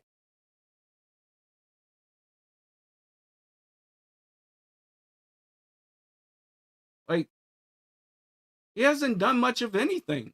That's really surprising. Why wouldn't we want to see Brosmer? Who does not want to see Brosmer right now? Put your hands in the air if you do not want to see Brosmer, because that is crazy. We know what Wentz is. Eff it, get a dub before the bye week. Yeah, I'm with you, man. Now, if Wentz is able to go, because he understands what's at stake here, if he can fight through it, he's going to be on that field. Because who knows? Maybe this is his last opportunity to show what he's got and maybe get a starting job, a starting gig somewhere else next year. This might be it for him. So he might feel it slipping away. And even if he's hurt, if he feels like he can do it, he's going to force his way onto that field. But if the staff decides that he can't do it, I want to see Max Brosman. Hell yeah. What have you got to lose?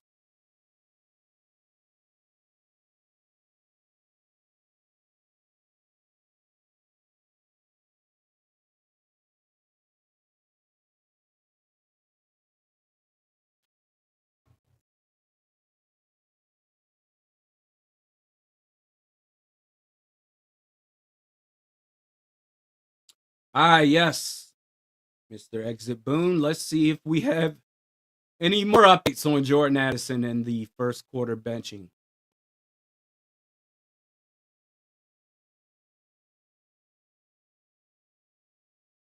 Nothing.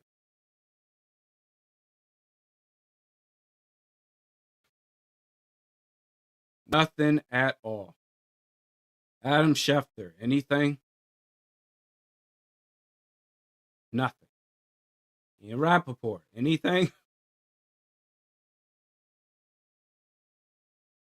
Nothing. All right. Vikings media, got to get on it.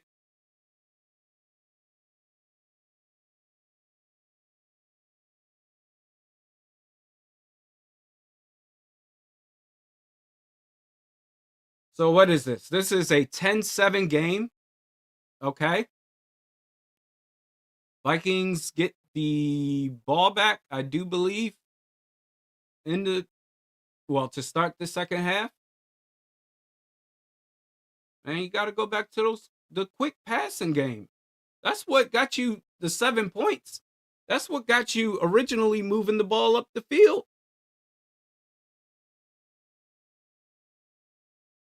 Hell, the Browns, they're trying to work the quick passing game. We really got another halftime performance.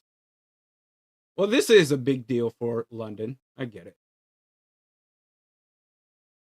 I did see that Hank Hill, Christian Darrisaw did go to the locker room before that final drive where they basically just kneeled it down to get into halftime.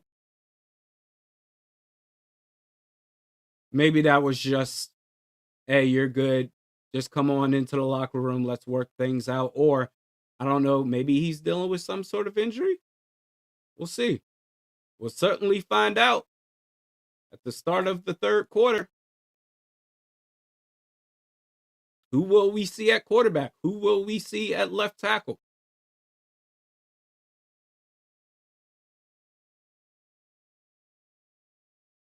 I don't, man.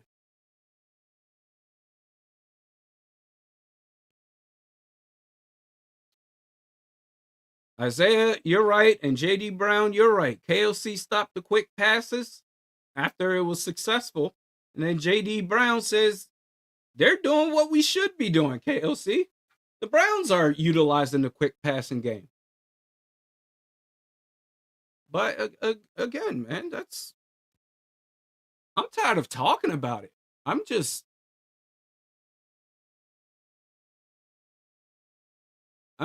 tired of this being a weekly thing.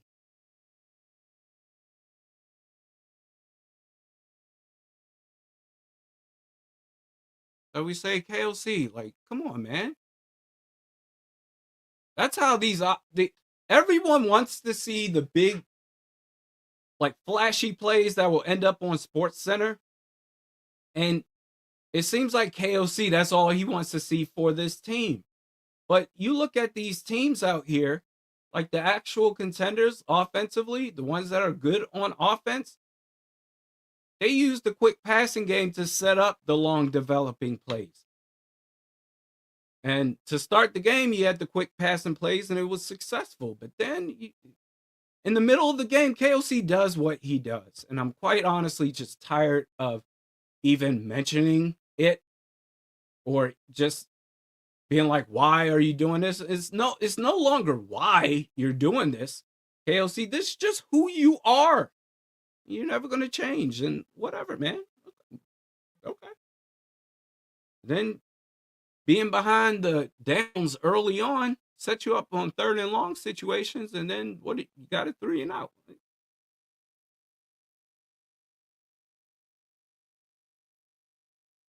Mm, mm, mm.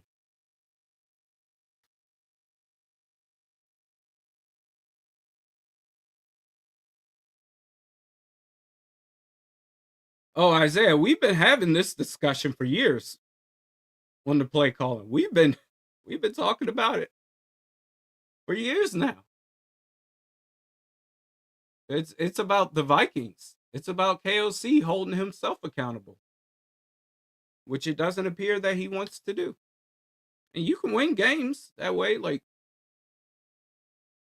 you got playmakers that can make those explosive plays if that's essentially solely what you want to do.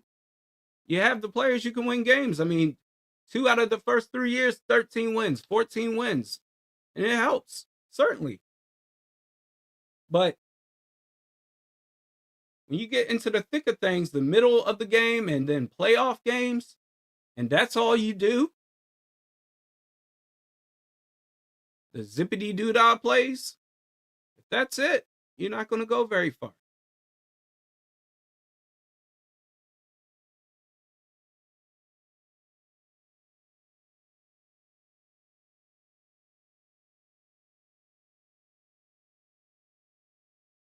Inefficient. 4th and 8.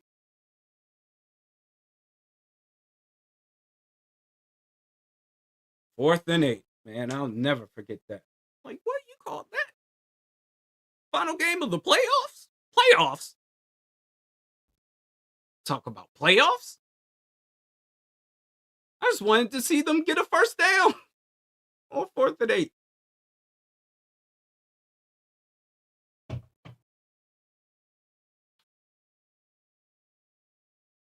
That's Skywalking McCarthy.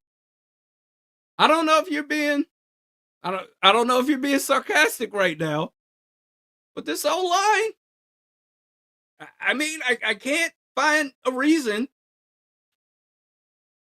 to say, hey, this is terrible, this is awful. But like, they've been playing pretty good.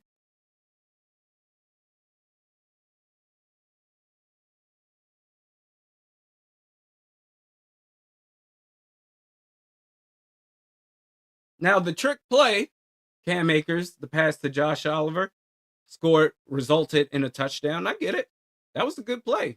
That was a good play at that time. Absolutely. But you gotta be balanced, because you're not going to be able to solely do plays like that and win games. Carson Wentz, he's got his helmet on. It looks like Carson Wentz is going to come back out. Tyrone Lee says also on Kirk too.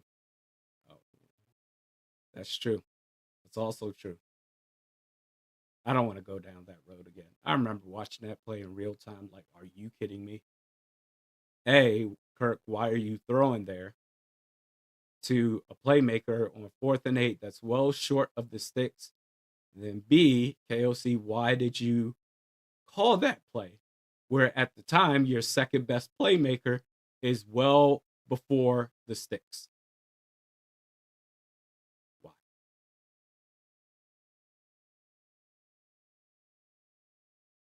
Yep, Vikings start the second half. They field the kickoff. Miles Price gets close to the 30-yard line.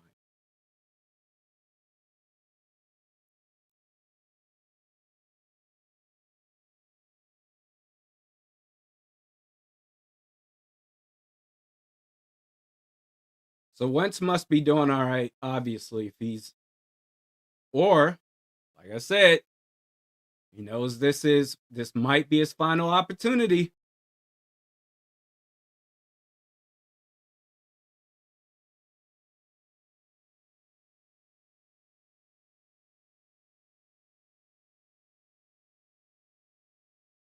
So Carson Wentz, play action, quick pass, and it's so that was supposed to be a quick pass to Jordan Mason. It was good play by the defense, getting their arms up. but incomplete.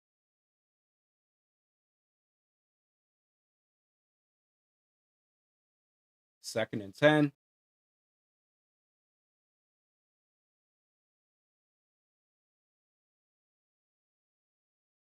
So behind the downs already. Pitch out left. Mason gets about 2 yards and third and long. I mean, how many times have we seen this situation? Always behind the downs.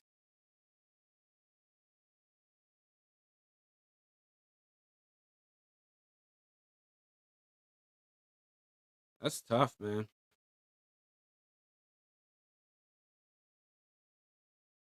Third and 7.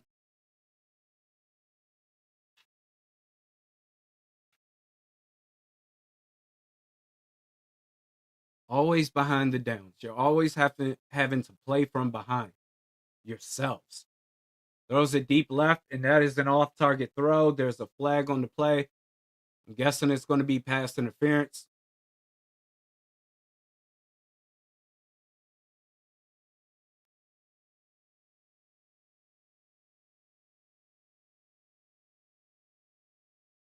Or hold. But either way, okay, it's a pass interference. Spotted foul, first down. Vikings drive continues. So you got bailed out there. You'll take it. But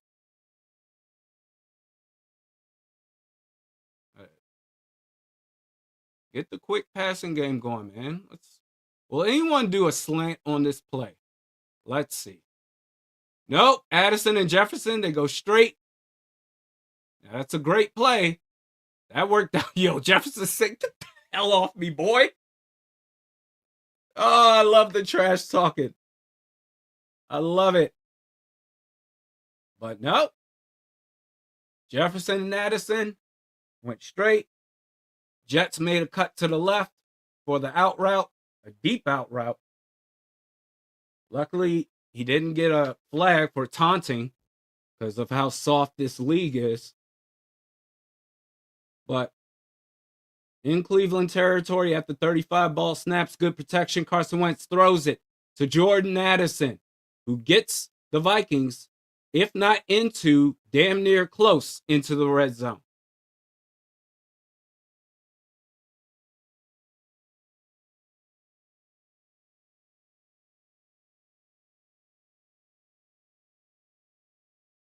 Nice play. So first and 10.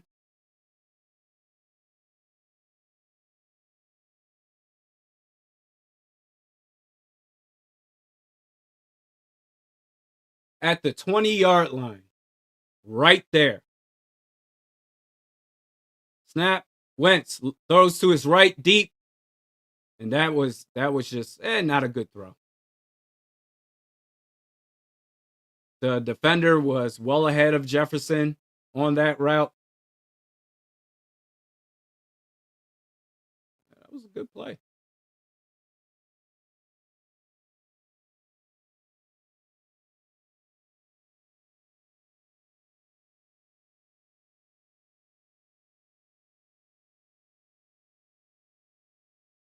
Okay, so it is now second and 10.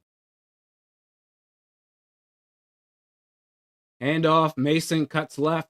Nice play. Gets out to the edge and gets a first down and more. Gets it to the 5-yard line.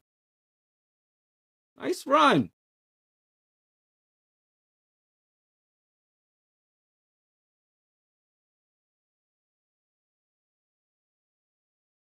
Nice work. This offensive line, man. Hey.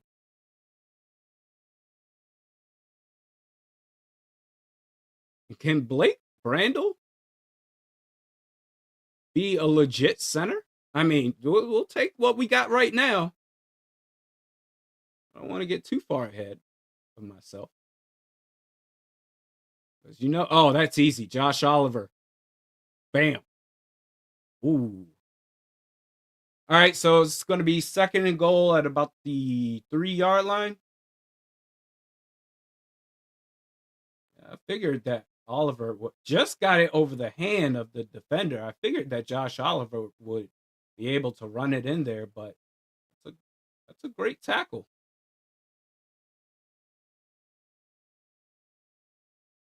Second and goal.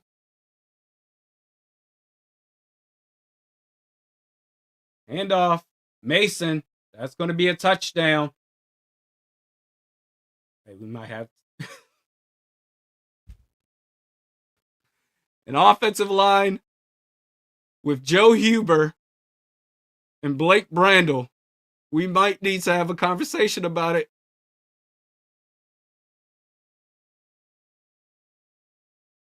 Heck yeah. And that's getting it between the tackles with the interior offensive line. Wow.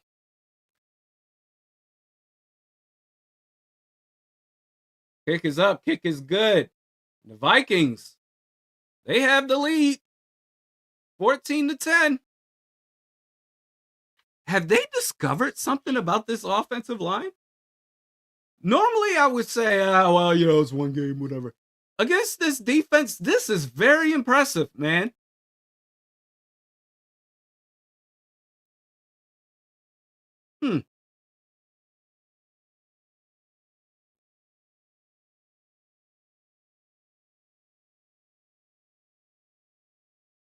You'll take it. Okay.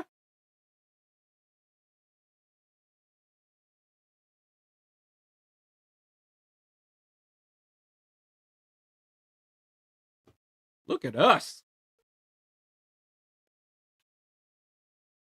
with the Silver Linings playbook.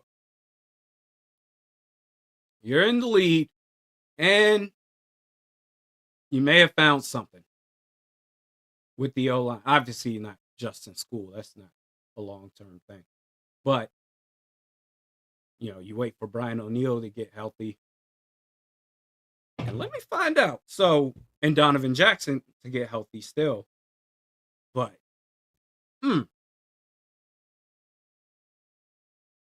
Joe Huber as a depth piece, I mean, that's solid. So imagine what? Darisaw, Donovan Jackson, Blake Brandel at center. Then at right guard, Will Fries. Then eventually O'Neal. But, I mean, you got to give props to Justin School in this as well. Because the Vikings have not been running an exclusive quick passing game. Like, Carson Wentz has had to buy himself some time or have himself some time. And in this game, at least, Justin School, I haven't seen anything from him to suggest that, you screwed up there, or you probably should have done this, or not get pile driven back into the quarterback. There's been none of that. In this game, he's done good. They've all done good.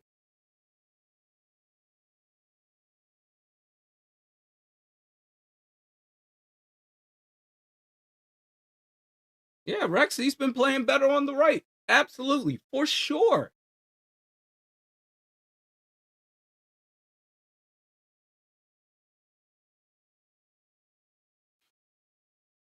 Up 14-10.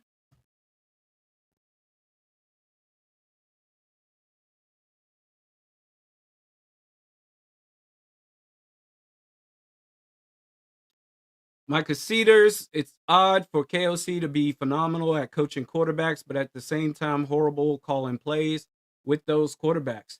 I mean, it's not every head coach is one size fits all where they can coach up the team as a whole and call plays. Nick Sirianni doesn't call plays. You can find other examples as well. But not calling plays doesn't mean you're a bad head coach. It's just one of those things where you got to recognize your own strengths and weaknesses. Look at yourself in the mirror. And unbiasedly make the best decisions that's going to give your team the best chance to win. Yeah, developing quarterbacks, I'm not worried about. There's a flag on the play. Oh, make it a horse collar there. Well, I didn't see a second flag come out. So Quinshon Judkins is going to get a first down, but that's a false start. Okay. So the Browns are all out of sorts right now.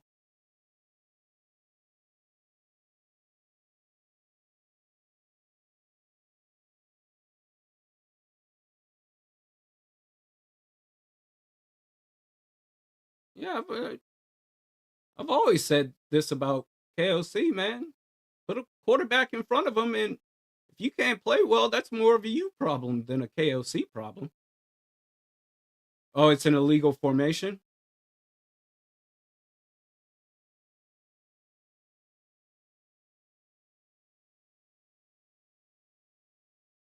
First and 15. Handoff. Oh, he's got a hold. Yep. He's got a hold. He got to make the play. So that was what? Yeah, that was Judkins, who had that right edge all to himself. All to himself. Not even the edge. He went inside and then cut to the right, and he was all by himself. And he got 9 yards right there. That's a good question. Shane is Hitman playing? I don't know. Haven't heard his name or seen much of him.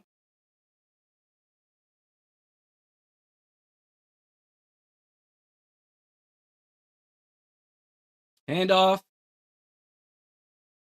Judkins. First down.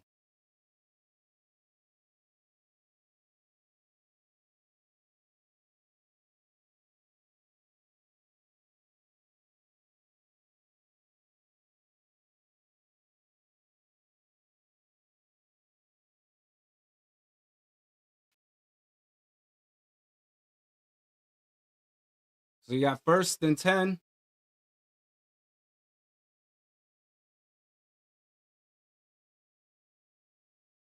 Handoff. And struggling to tackle. That's been a problem all year long. They're just going to pound the rock with their running backs and stay ahead of the downs. It's already second and short-ish.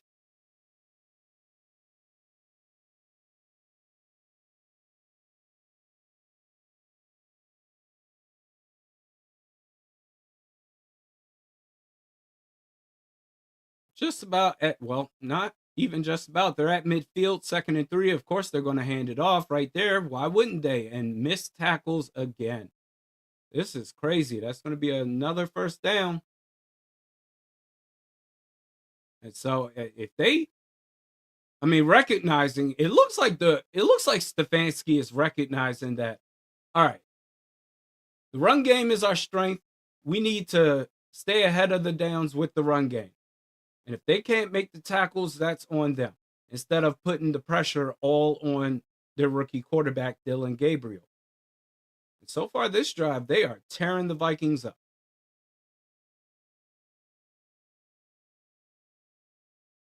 Hand off again. Now that play, all right.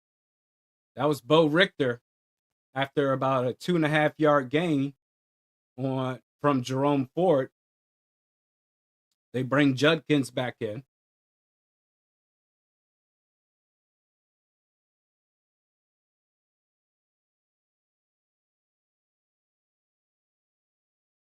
Second and 7.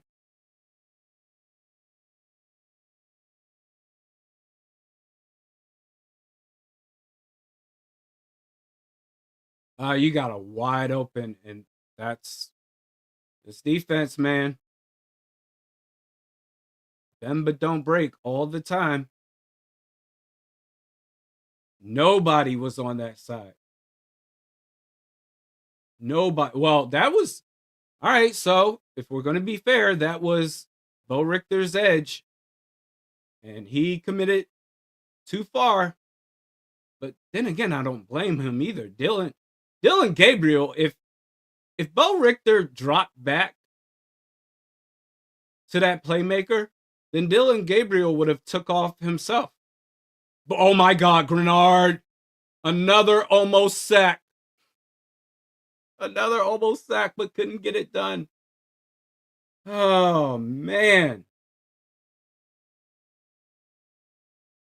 Event Horizon, where's Jonathan Allen? I'm done with him. He's just a guy that the Vikings signed. Hey, Javon Hargrave made the play there.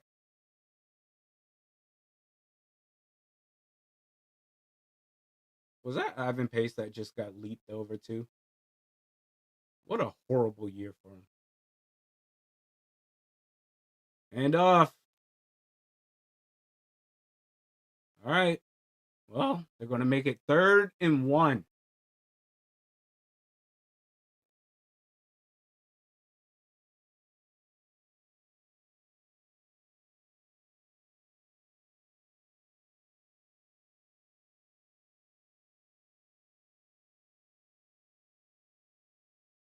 Third and 1.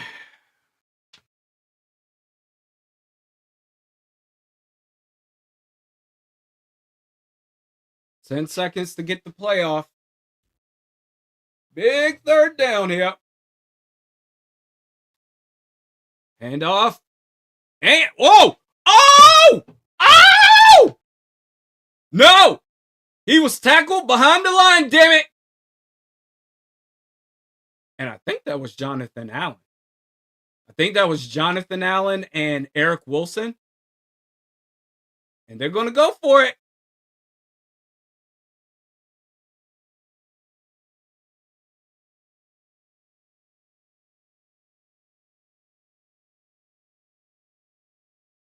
Okay.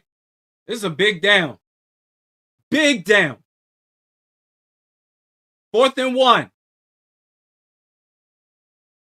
Oh, okay. Nope. They are going to play it. It's not a decoy. Get the tackle. You can't. Damn it. Damn it. Damn it. Damn it. First down, Browns.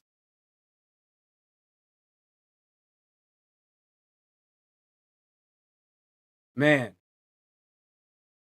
You had him. You had him.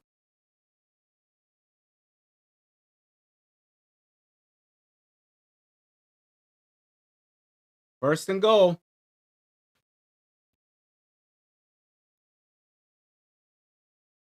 See how many rushing yards they've given up so far in this game. With under 4 minutes left to go in the third quarter. Handoff, Judkins. Nice. That's going to be a yard, maybe, if that. Oh, yeah.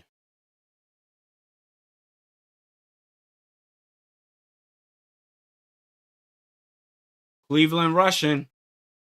110 yards on the ground. 4.6 yards per carry. Vikings not doing so bad themselves with the run game. 83 yards, 4.9 yards per carry, and a touchdown. So 2nd and goal. Snaps. Almost. This dude, hey, Dylan Gabriel. I don't know where you're throwing it, but back of the end zone.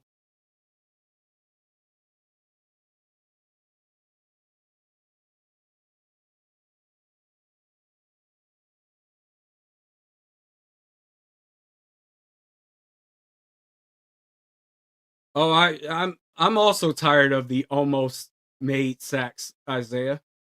That's been Jonathan Grenard's stat all year. Just getting ever so close. But no cigar. 3rd and goal. Throws it over the middle, and it is caught by David Njoku for the touchdown. You had defenders right there. That's crazy, too. I'd like to see that replay. You had at least 2 defenders where it's like, damn, you couldn't get a handout earlier? So, Byron Murphy Jr. No, actually, you know what? Murphy Jr. just got beat. He just got beat. Didn't get mossed or anything, but the expensive cornerback just got beat off the route running. Kick is up, kick is good. Oh my God, Ivan Pace Jr. You got leapt over. All right. Change the score. 17-14 Brownies.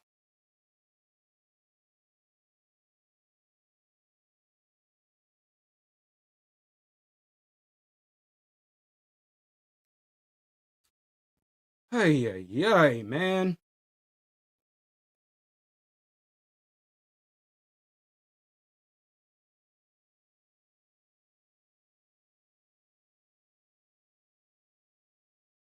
Ivan Pace Jr., Byron Murphy Jr.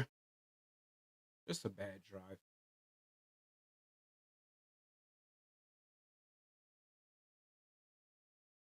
Phantom, I wish I could move to Minnesota. I wish. It would make a lot of sense.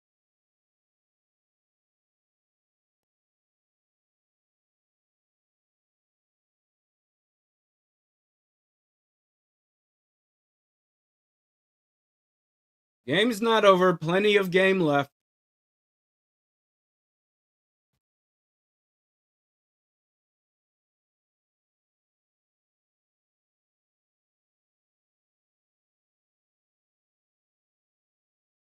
Rex says it sucks here.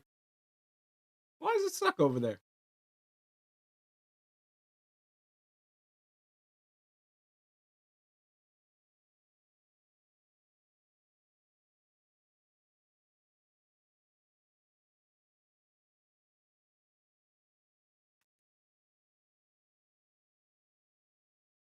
Hey, man.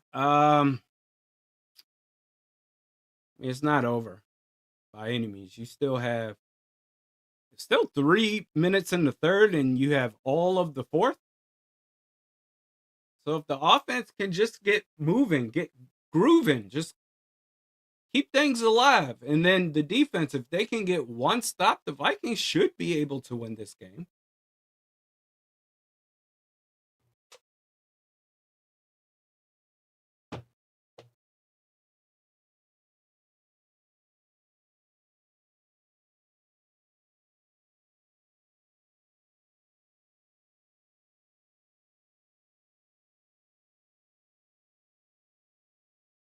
You got Njoku dancing over there. Sean points out you're having a shootout with the Browns. Well, if any team can make that happen against the Browns, it is your Minnesota Vikings.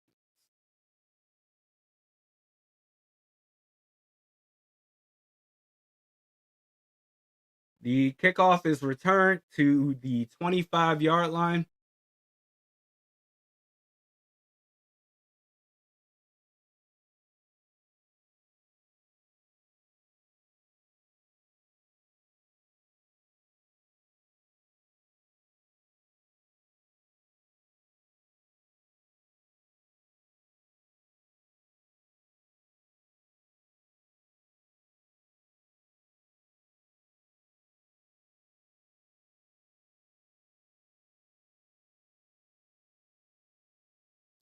You got trips left.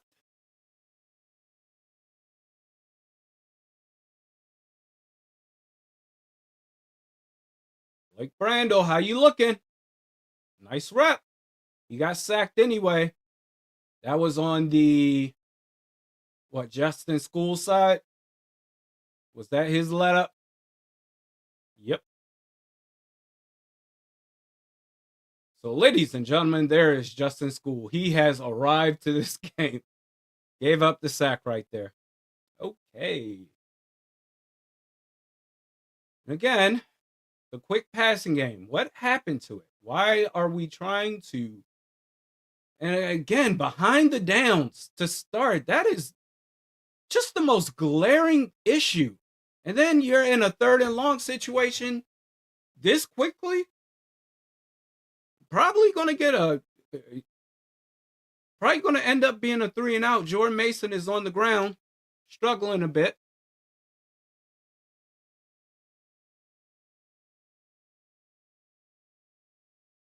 It is just impossible for this team to stay ahead of the downs.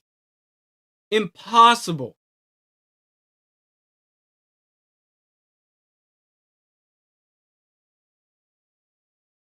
And I mean, Tony, I don't think I could have said it better. Always trying to do too much. That's really what it comes down to.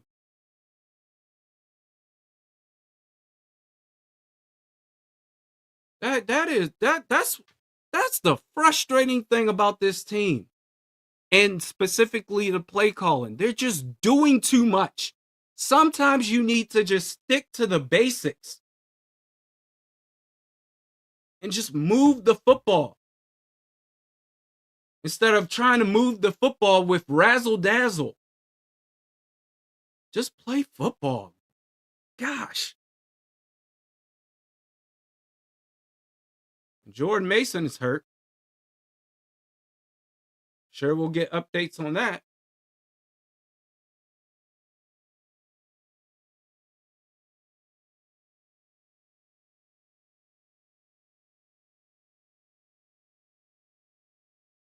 It's always just you want to start out. We're gonna go deep, baby. We're gonna do, bro. Just throw a slant. Call some slant routes, bro. A dig route,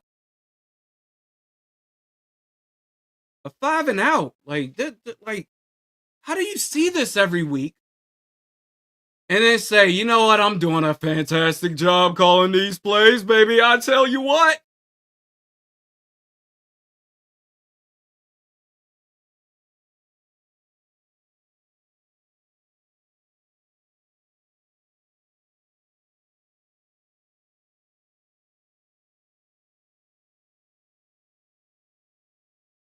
That's crazy. He does this every week. He does this every week, bro. And for the most part, he's been able to get away with it, especially in the regular season. But with these amount of injuries that you have, still calling the same damn plays. And then especially when you get into the playoffs.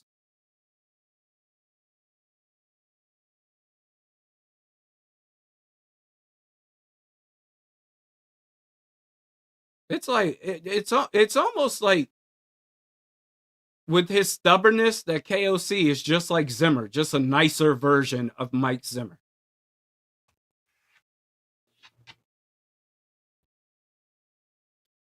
He won't be grumpy about anything, but he'll just word explain his way of what he does and why it's a great thing on 3rd and 17. Gets out and he gets basically a sack, but not really. This is pathetic. Absolutely pathetic.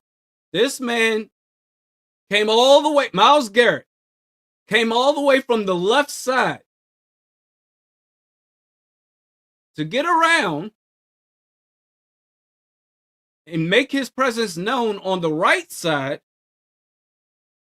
This is pathetic, bro. Jesus.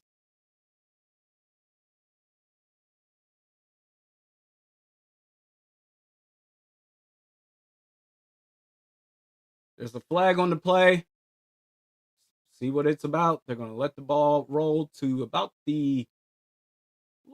just past the 1 yard line, but there's a flag on the play. The Vikings are the second most penalized team in the league. Let's see who this penalty is called on. Penalty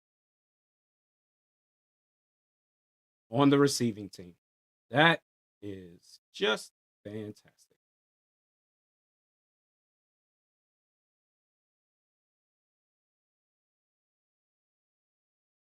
Oh, wait, that is fantastic because it's against the Browns. Okay.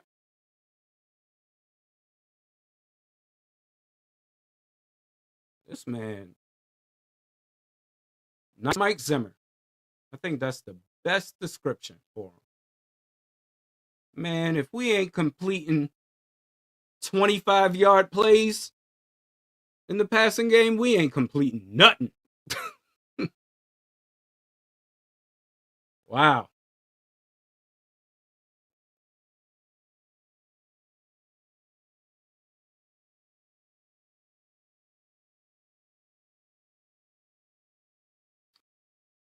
Okie dokie then. You might have a chance for Everyone's saying put in Max. You know KOC ain't going to put in Max. He doesn't have the stones to do it. He doesn't have it.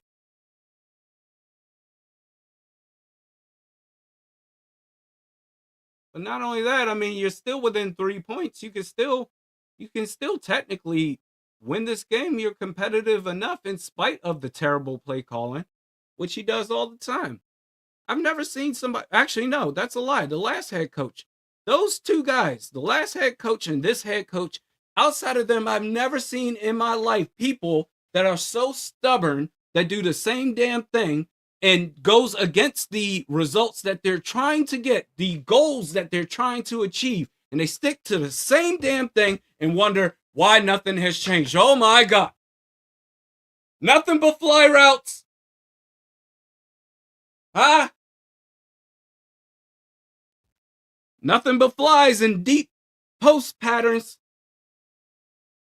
That's crazy, man. Painful fart on NFL V2 that Addison was hungover, by the way. So did someone report that he was hungover? Let me check it out. Kevin Seaford.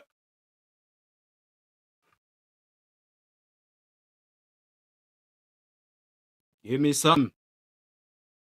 I don't see anything as far as why he was benched in the first quarter. Like, it's just crazy. Like, how stuff is just plainly in your face. And the Glazers and KOC himself just can't see it. Wow. Whoever that nose tackle was got trucked over. So that's a 1 yard gain.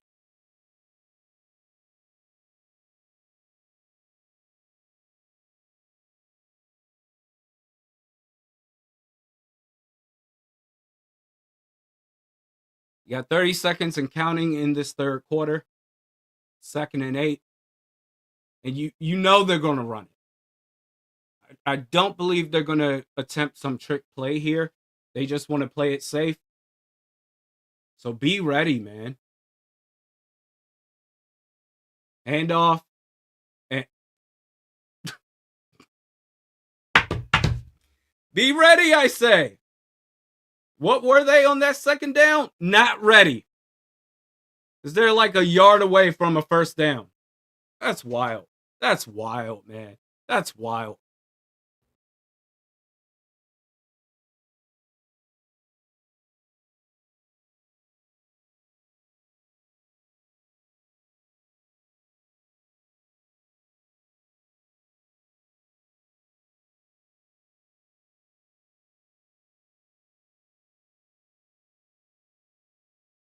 That's crazy.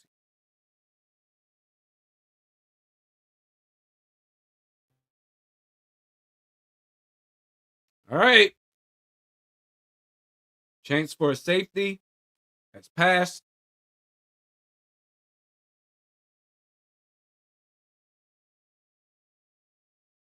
Wow. I was really expecting a blowout of a game, but the fact that they're in it and they're still finding ways to screw this game up makes things more annoying. As Isaiah says, they really are never ready. They're really not. This defense. Rex, it is not too early to drink. You should have been drinking with the rest of us. The crack of dawn. Free bird. The drunker you get, the less you care. That is facts.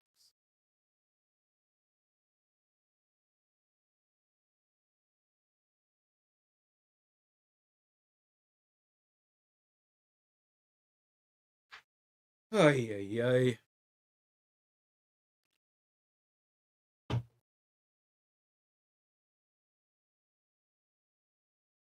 Defense can't stop the run.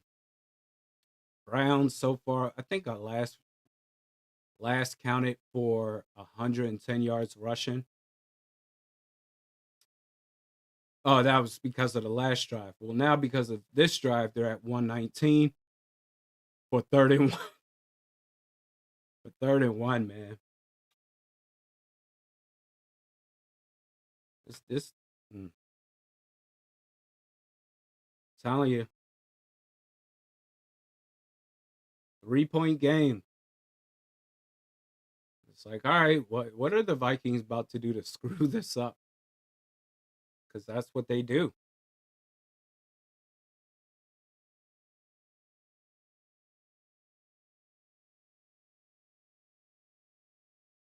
And wow, they may have got the stop there. I don't think that ball got to the line. Not to the line to gain. That's going to be 4th down. Yeah. Okay, so they get a stop.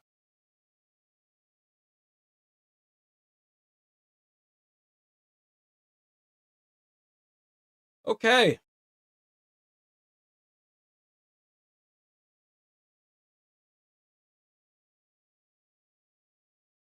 It is a winnable game, Rex. That's the crazy thing about it. Don't get silly.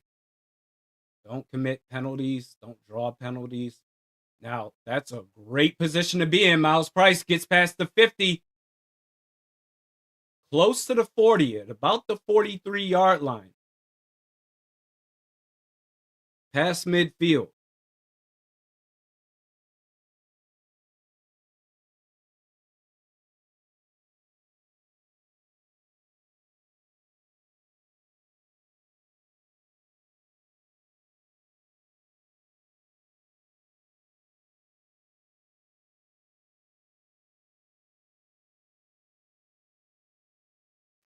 It's a big drive.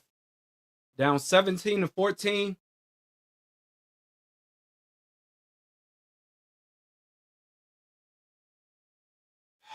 Stay ahead of the downs.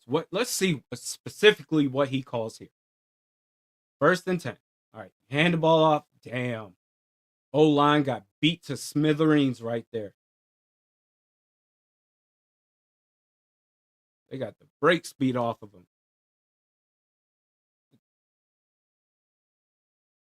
So that was Xavier Scott.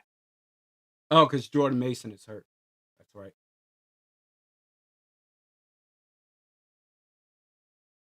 And he fumbled the ball. This is the most Vikings thing ever. This is the most Vikings thing ever. Because why not?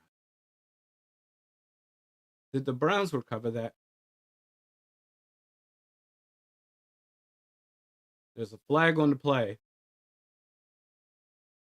Okay, so that negates the fumble. Looks like it's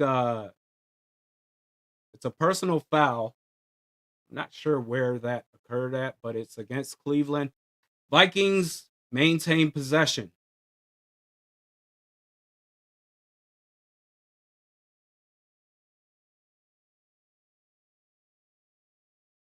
Man.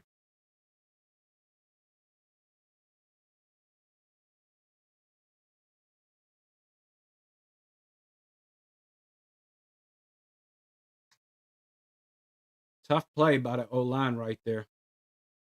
Although I still will say, for the most part, they've played pretty well. But that play right there, that was collectively bad.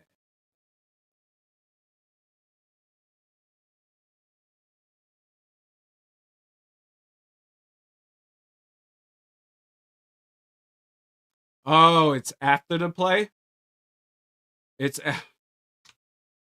Oh, wow. Okay. So this was after the play, which means after the fumble and the recovery. So the Browns are going to get possession now? Okay.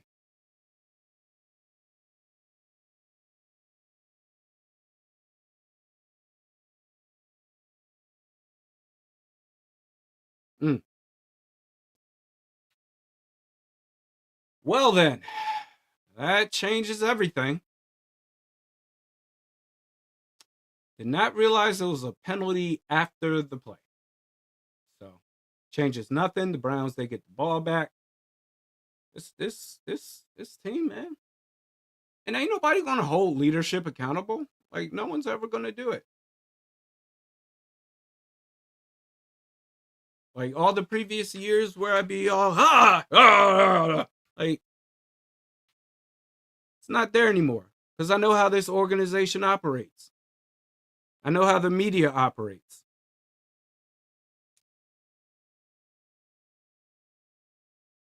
No one's gonna call him out. Everything's fine. It's everyone else's fault but the coaching.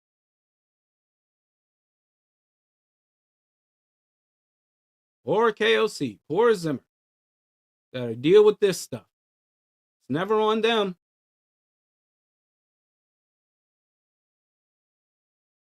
This Tiny Toon Adventures team. That's crazy.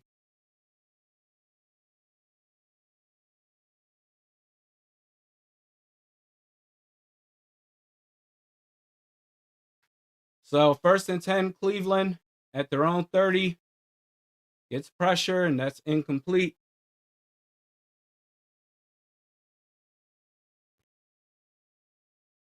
That's just wild, man.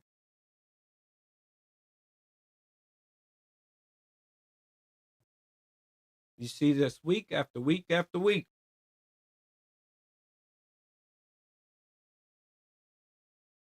Oh, we just gotta look at the film, look at the tape, and figure some things out. You said it, KOC. Well done. 2nd and 10. Hand off. And okay. Okay. Well, you had a chance to get a really good stop there on that play, but Judkins just dragged this Brian Flores led defense an extra, I don't know, 4 yards. Dudes can't tackle, man.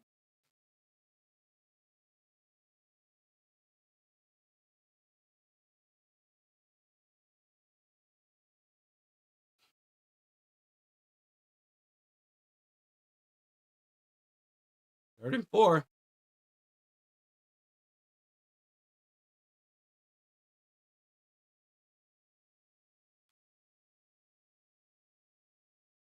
Snap. Dylan Gabriel, pressure. Can't finish the damn sack and tackle. Finally. Okay. Ivan Pace Jr. making a play.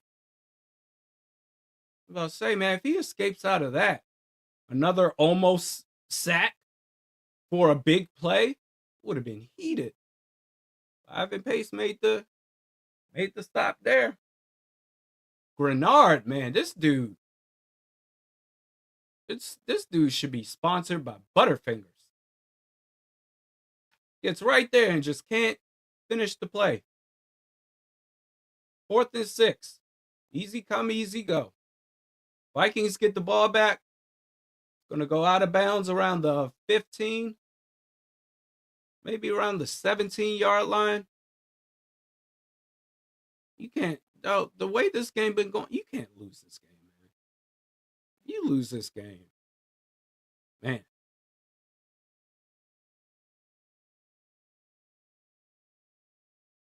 That's been the story of Grenard this season. The almost sacks and the almost tackles.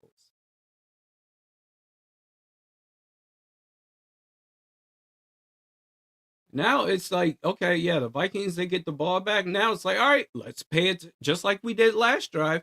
Okay, let's pay attention to how they start this drive. Can they get ahead of the downs? Good Lord.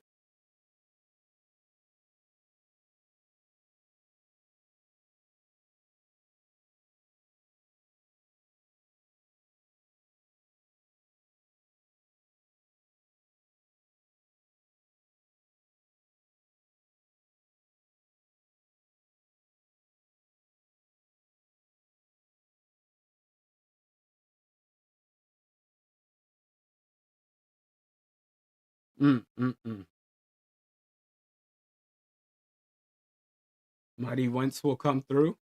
We'll see. We will see. I'm assuming, Matt, that Mason is out. I mean, we've seen Xavier Scott extensively, and Jordan Mason. I'm not even sure what sort of injury he's dealing with. I know when I last saw him on the field, when we last saw him on the field, he was laying on his back, and I think maybe he was holding one of his knees.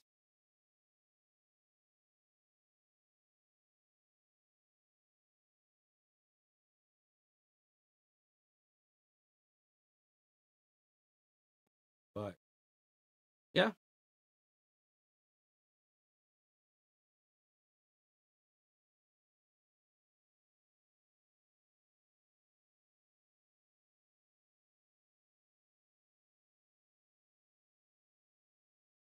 So we got how much time left in this game? 12 and a half minutes. Okay.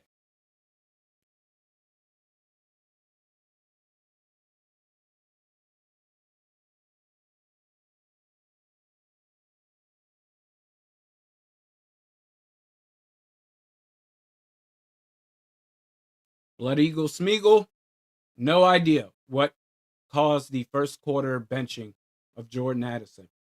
It will come up at some point. Oh, Jordan Mason is back in the game. On 1st and 10 at their own 25. Pitch left. And they just can't. Damn. What happened to the run game, man? They were averaging about 4.6 yards per carry until the last like 2 drives. Let's pitch the ball. That would be successful.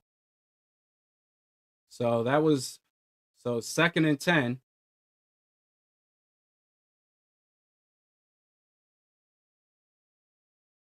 Under center, Wentz throws it. And I mean that. Why would you make the decision, Wentz, to throw it there? I mean, the defender was clearly in front of it, in front of that route. And it was low anyway. And then there was a defender behind the receiver, Jordan Addison. So again, Vikings offense, behind the downs. Everything has to be super stressful for them to do anything. They're always in a constant grind. 3rd down. Throws it deep. And Jordan, wow. Justin Jefferson makes the play to get in Cleveland territory.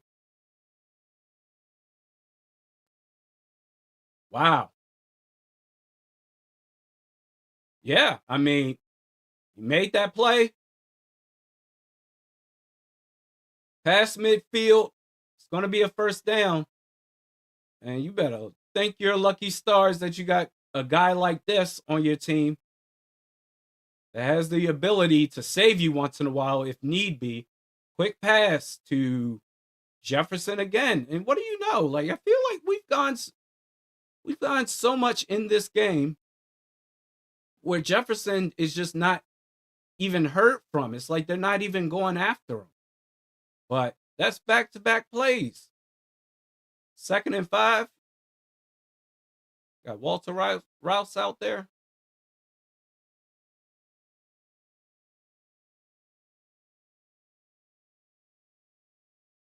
So this is at the 32-yard line. Ball snaps. Play action. Throws it out wide to that Josh Oliver. So, all right, it's going to be 3rd and 5. That was incomplete. I don't think the protection was necessarily accounted for pre-snap.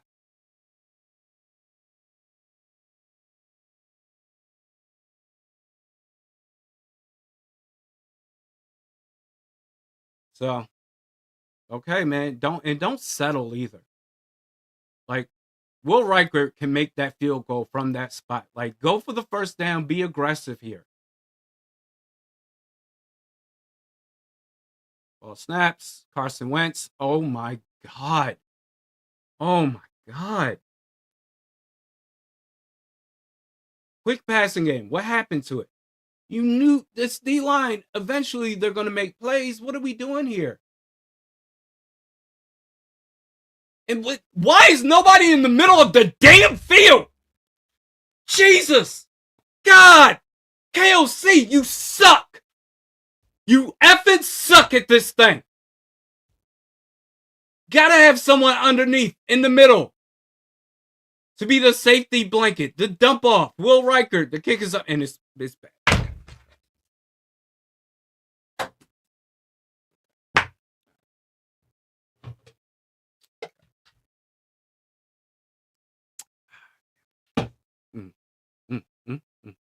You know what? Screw it. Why am I getting worked up? Why am I getting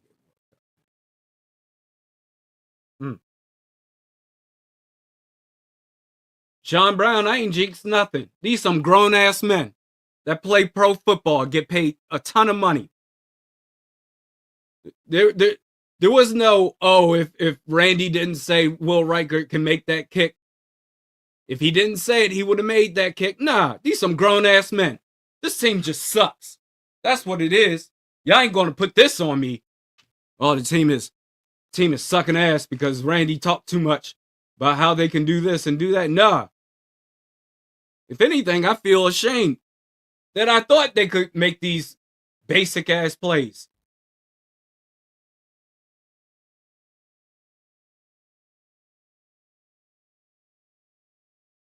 No need to update the score, folks. The score is what it has been.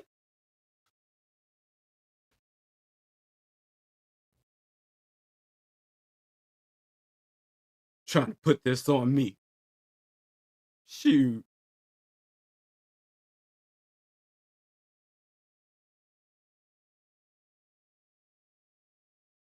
That's crazy, man. That's crazy. So you go from that third down where it needed to be a developing play that takes some time, no one over the middle.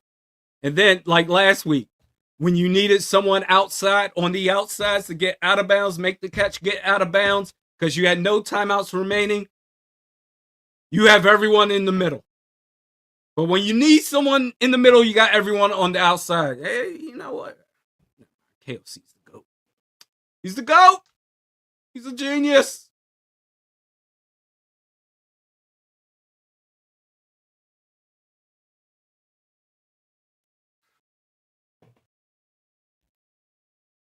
Me either, Isaiah. Not even mad.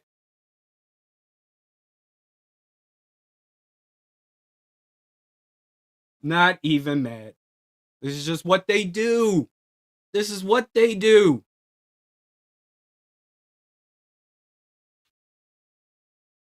And he's never given up play calling, so it's like, this is just what it's going to be.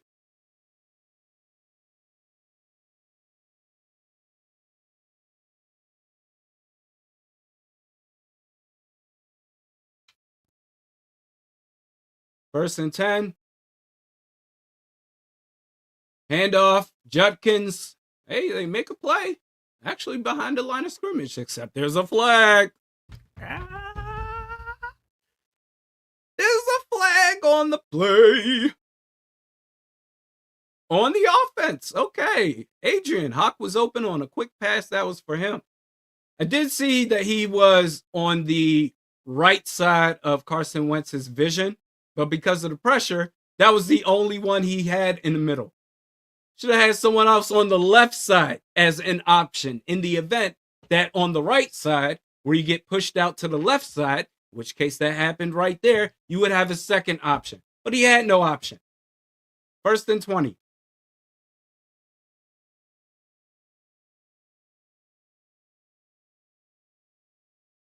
Ball snaps.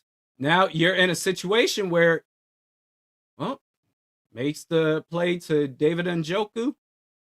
So first and 20, that's going to be what? Second and 12, second and 13.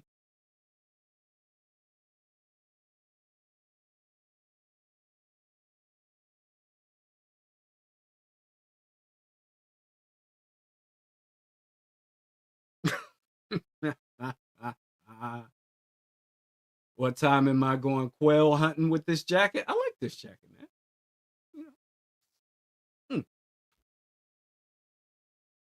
You got 2nd and 9. Handoff. Judkins gets to the edge. No one's there. Can't control the edge. Gets past midfield. That's a first down and more. Drive continues for Cleveland. I mean, they're not serious, man.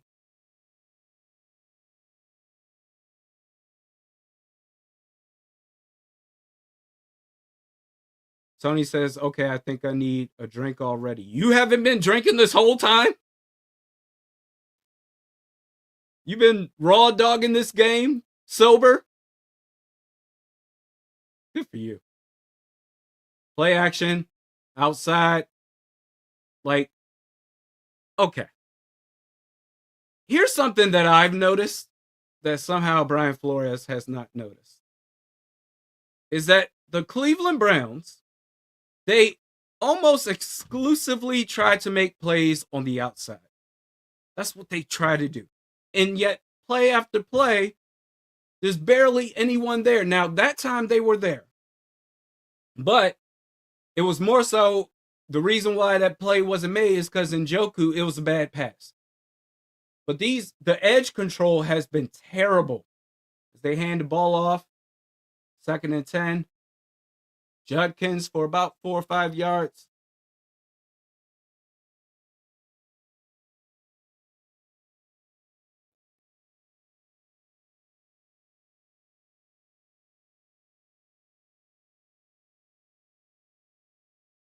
Steve says, Randy, can I get a run pass? This team is ass.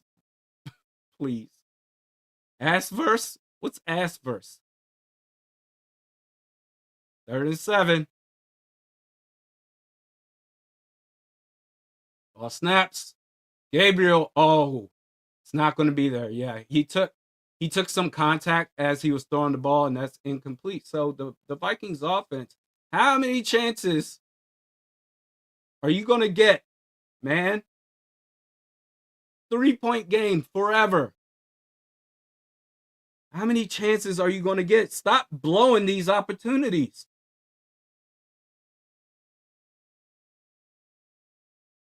But for Steve, run, pass. Defense. Run, pass. Defense. No undisciplined football, no flags, no nothing. Just good. I mean, you know what it is. That's a good play. That's a good play on the punt. Except his feet went into the end zone. All right. So guy bounces it back in play. Well,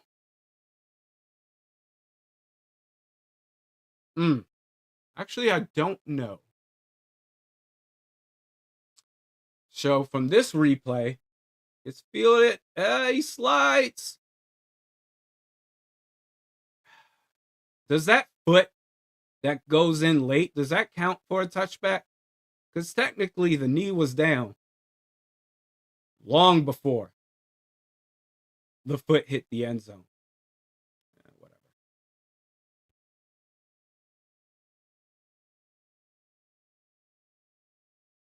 So they're going to spot ball. Okay, so they're going to say touchback. All right.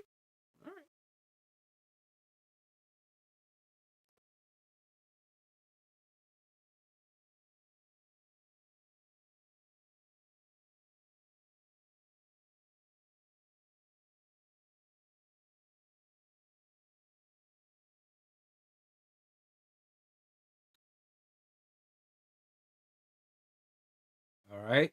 Not sure what the hiccup is here. Oh, are they reviewing this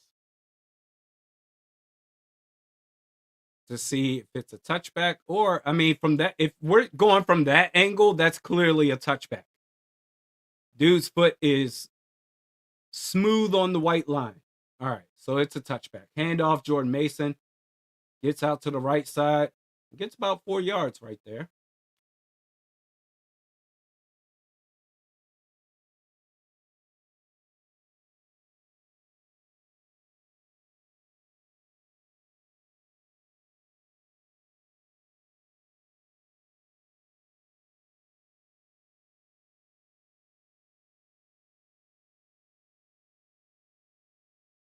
Now, under center, snaps, quick pass. Hawkinson gets a first down. Okay, stay ahead of the downs.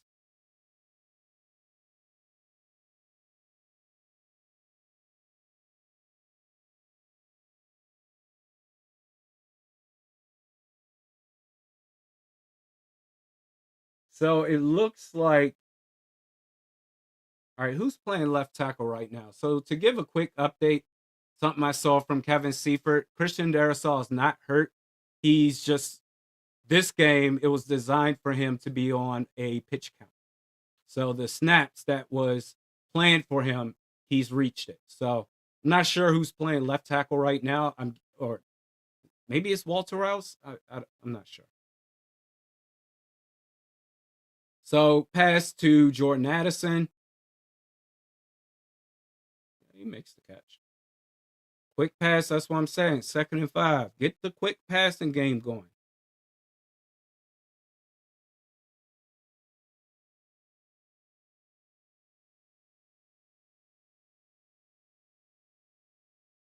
Ball is at the 36-yard line.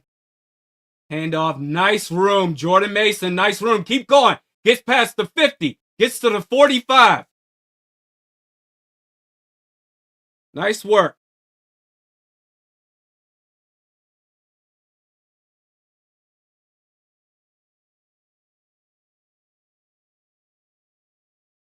Blake Brandel at center.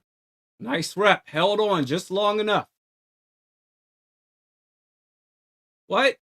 There's a flag on the play. Holding? On Joe Huber? Can't even freely just breathe a sigh of relief. Like, finally, good play. And then the refs come in. Ho, ho, ho. Not so fast.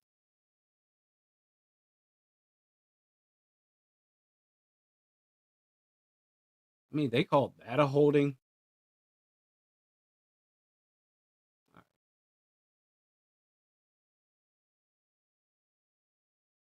Well,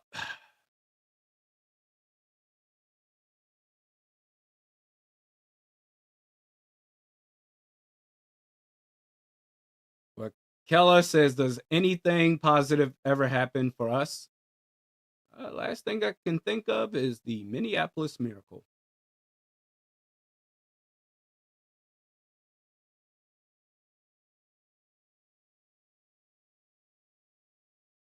Five minutes, 5 seconds left in this game. Well, clock is running now, so 5 minutes and running. 2nd and 8.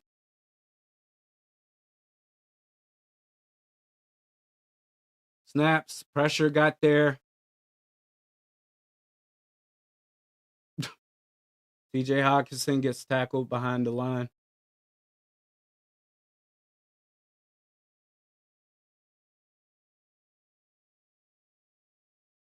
Soft, man. It's the only word I can think of to properly describe this team. And again, behind the downs is 3rd and 11. You're going to need this. The only way this team wins is by relying on miracle plays by Jets and Addison. And Carson Wentz got sacked right there. There's a flag on the play. See what it's about.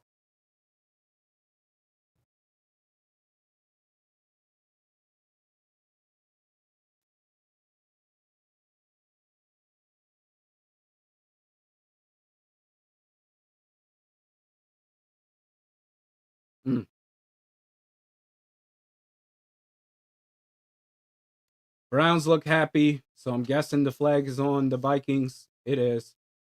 Backed up again. Vikings punt. This is not a serious team. Just not.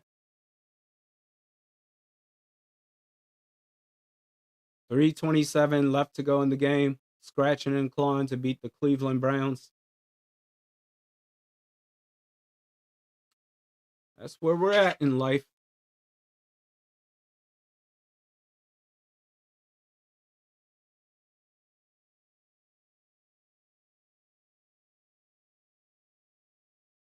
First and 10.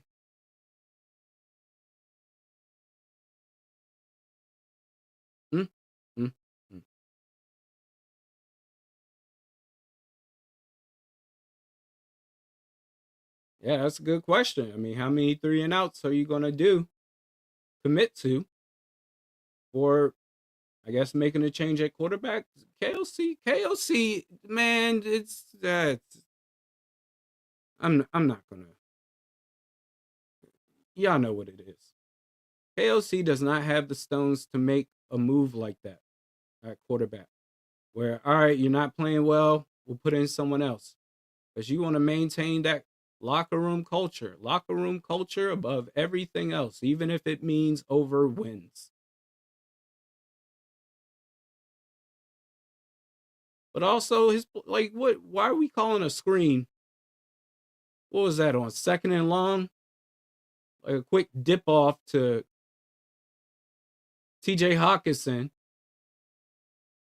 Because as this game has gone, I thought the offensive line was playing pretty good, especially in that first half. But they've been getting beaten down, and all of a sudden the ball snaps, and you got defenders in the backfield immediately. So why would you then call a play as they hand the ball off? Javon Hargrave finally makes a play on Judkins.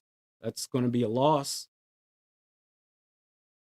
Like, why would you then, in those situations, call a quick dip off to TJ Hawkinson to put him further behind the line of scrimmage and then make his way upfield after that? Like, that's what has Jonathan Allen done? Seriously, nothing.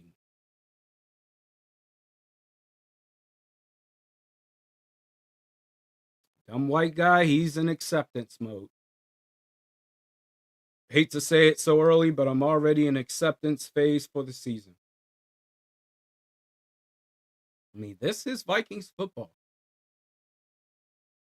They do a great job of getting hype and saying the right words. Throws it deep right to no man's land. Byron Murphy in coverage. So, I mean, the Vikings, they have one timeout remaining and the 2-minute warning with 3 minutes 16 seconds left to go in this game. And it's up to them, man. Y'all want to play or not?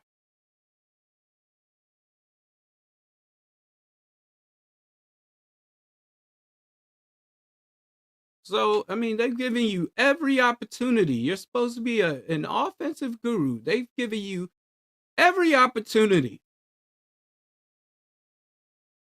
to take over this game.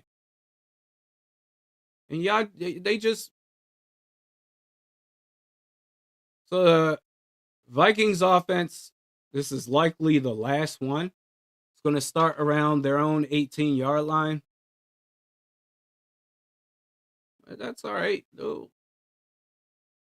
Everyone will kiss KOC's ass, say how great of a job he did, and it's more on player execution than anything else.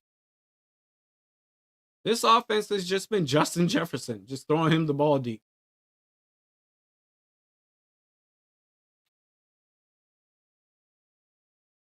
.305. Oh, absolutely. The Matrix. I've been criticizing Brian Flores too. It's a basic defensive concept. Give everyone space. You're lucky you're going up against a rookie right now, because anybody else would tear this defense apart. Hand off, Jordan Mason gets 9 yards on the run. Now, I will say this is usually where the Vikings are at their best, no huddle. Because then you don't have time to think of a dumbass play to call. They just keep it moving. Snaps, 2nd and 1. Throws it to Jalen Naylor. He gets the first down and they're going to say, okay, clock is still running. I thought he did enough to get out of bounds, but okay, clock is still running.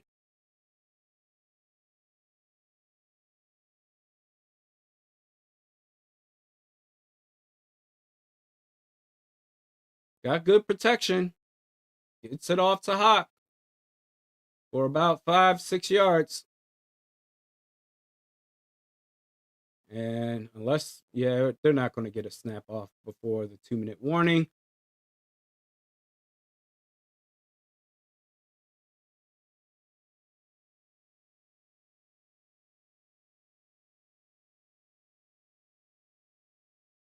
Okay. Down 3.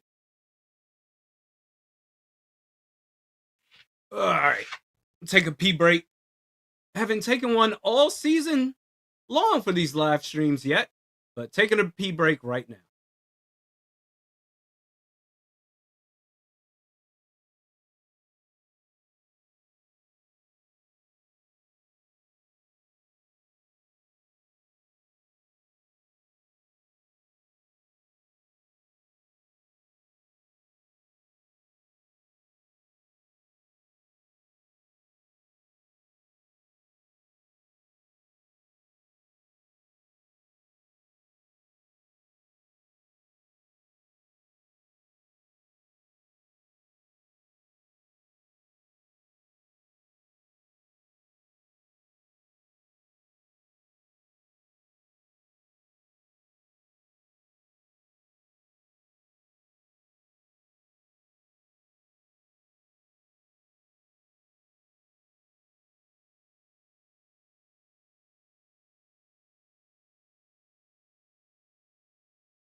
Yay. Okay.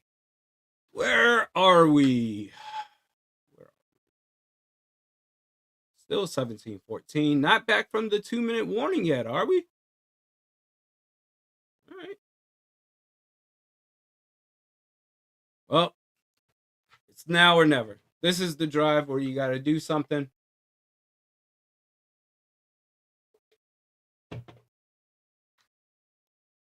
And I mean, I like this is, I would say, a must-win game. You got the bye week, then you got the Eagles after that.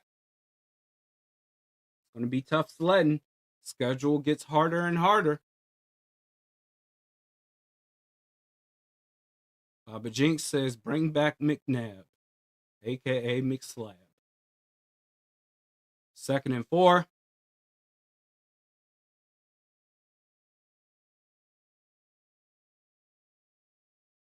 Ball is at the 37-yard line of Minnesota.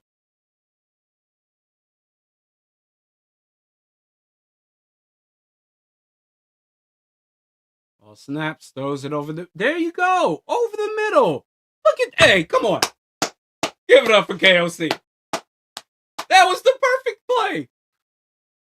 Hawk goes straight up, curls in, easy completion, and you're past midfield.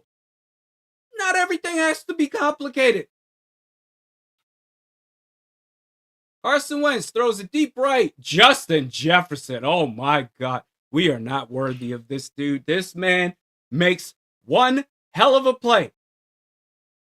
Throws it down the right sideline. Makes the catch. And I think he was tackled inbounds before getting out of bounds. Yep. Clock is running. You have one timeout remaining. And the Browns are going to call a timeout right now. Okay.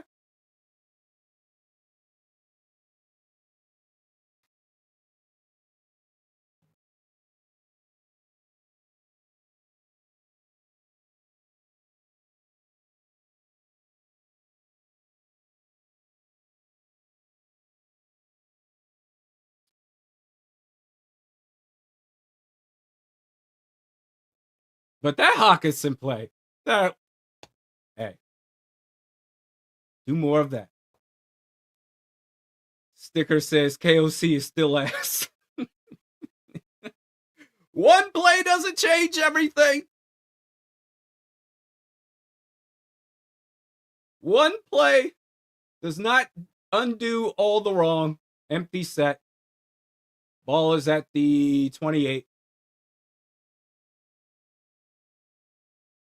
Carson, quick pass, throws it out to Naylor. Naylor, good job. Breaks the initial tackler and gets out of bounds. 1:05 left.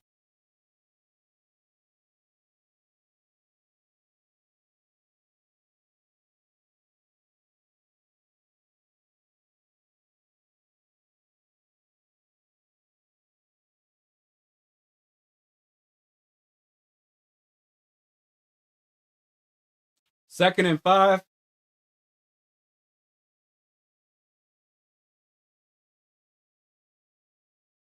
Snap. Throws it to Jordan Mason outright. And he made the catch, got a couple of yards there, and then got out of bounds. But that's just, you have under a minute to go, man. Under a minute to go.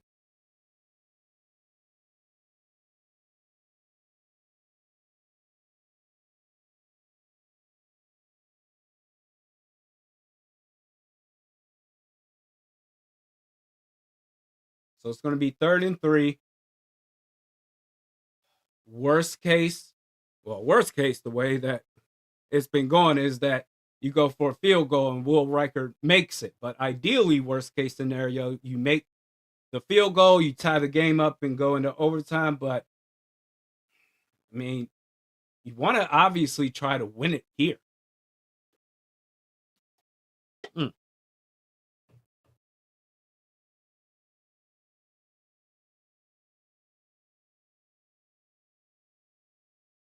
Nicholas Christian Darasaw is on a snap count. No injury, no anything like that. But he's on a snap count.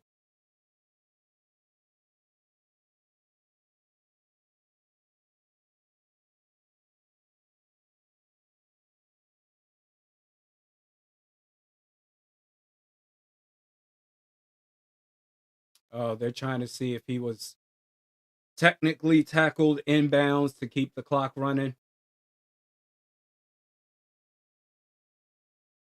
I guess they're still reviewing it.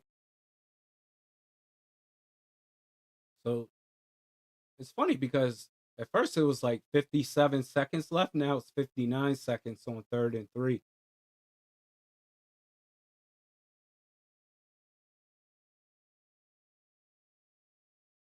Please don't F this up, man.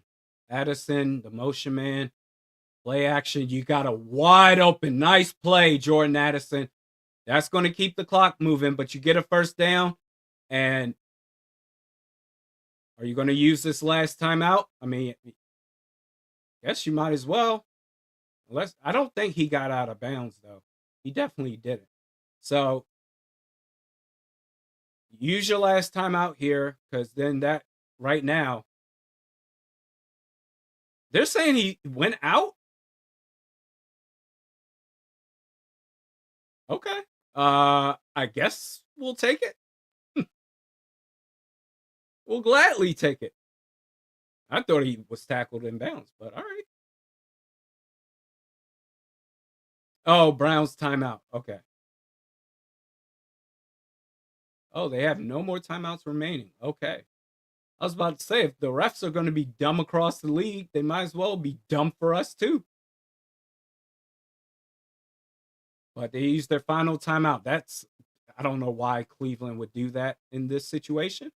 But on 1st and 10, ball snaps, quick pass, Addison. Woo! Skips to my Lou away from a tackle and gets about 4 or 5 yards. Okay.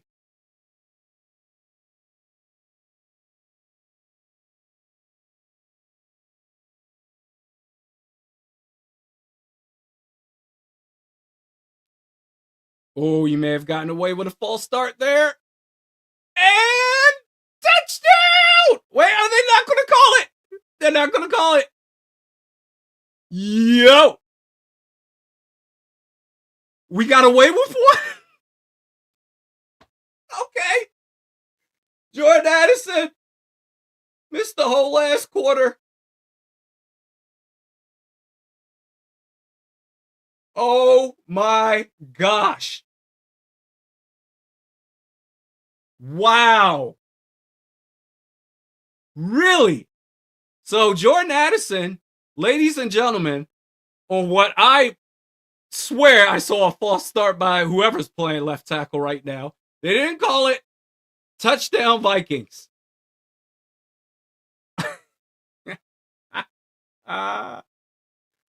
Oh boy. And I mean, he just does a fade. fade route. And what defense was that?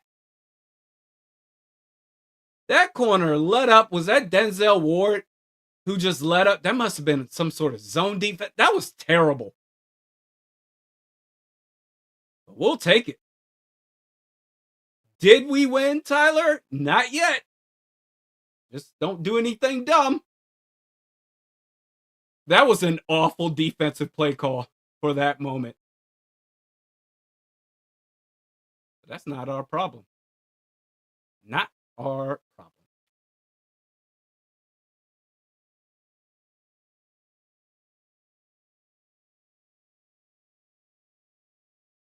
Wow. Oh, update the score. That's right. Got to do that. 21-17 Minnesota. They got no timeouts remaining. Kick it and try to keep it in play.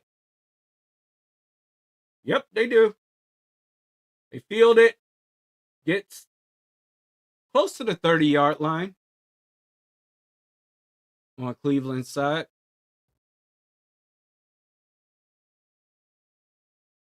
Wow.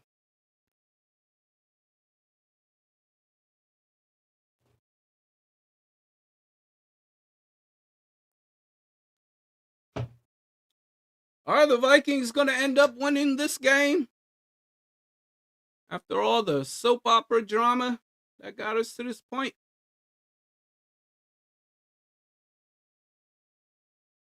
Throws it deep over the middle. Oh my. Well, then it doesn't even matter. They don't have a timeout. They're down by 4. Okay. Clock is running 8 seconds. They're going to snap it. 7 seconds left to go. They're smack at the 50-yard line. And so you know what time it is. Hail Mary. Come with me. Da, da, da, da, da, da, da.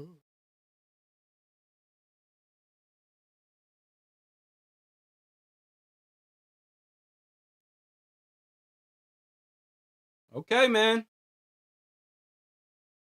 Oh, they're at the 51-yard line or 49-yard line of Minnesota side. All right. Ball snaps. They send for Dylan Gabriel. Throws up a prayer. And it is intercepted. It is intercepted. By who? Isaiah Rodgers? And everyone, no one's celebrating. What is happening? Why are we so confused?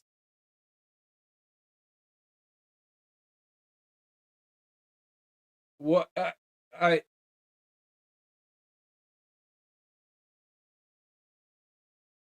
What? What happened? The Vikings called a timeout. What do you need to call a timeout for? What are you doing? What do you need to call? It's a damn Hail Mary. You need to get set and prepare a masterful play call for a Hail Mary?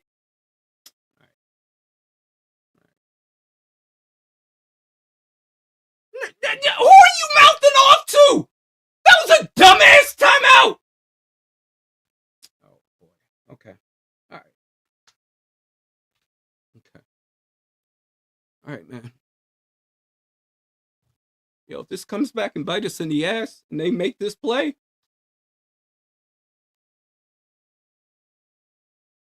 oh, whatever.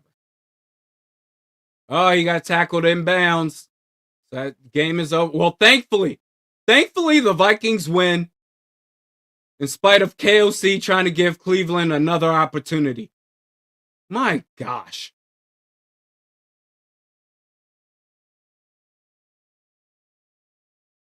This man called a timeout. This man called a timeout for the final play on a Hail Mary. You know damn well, prevent defense.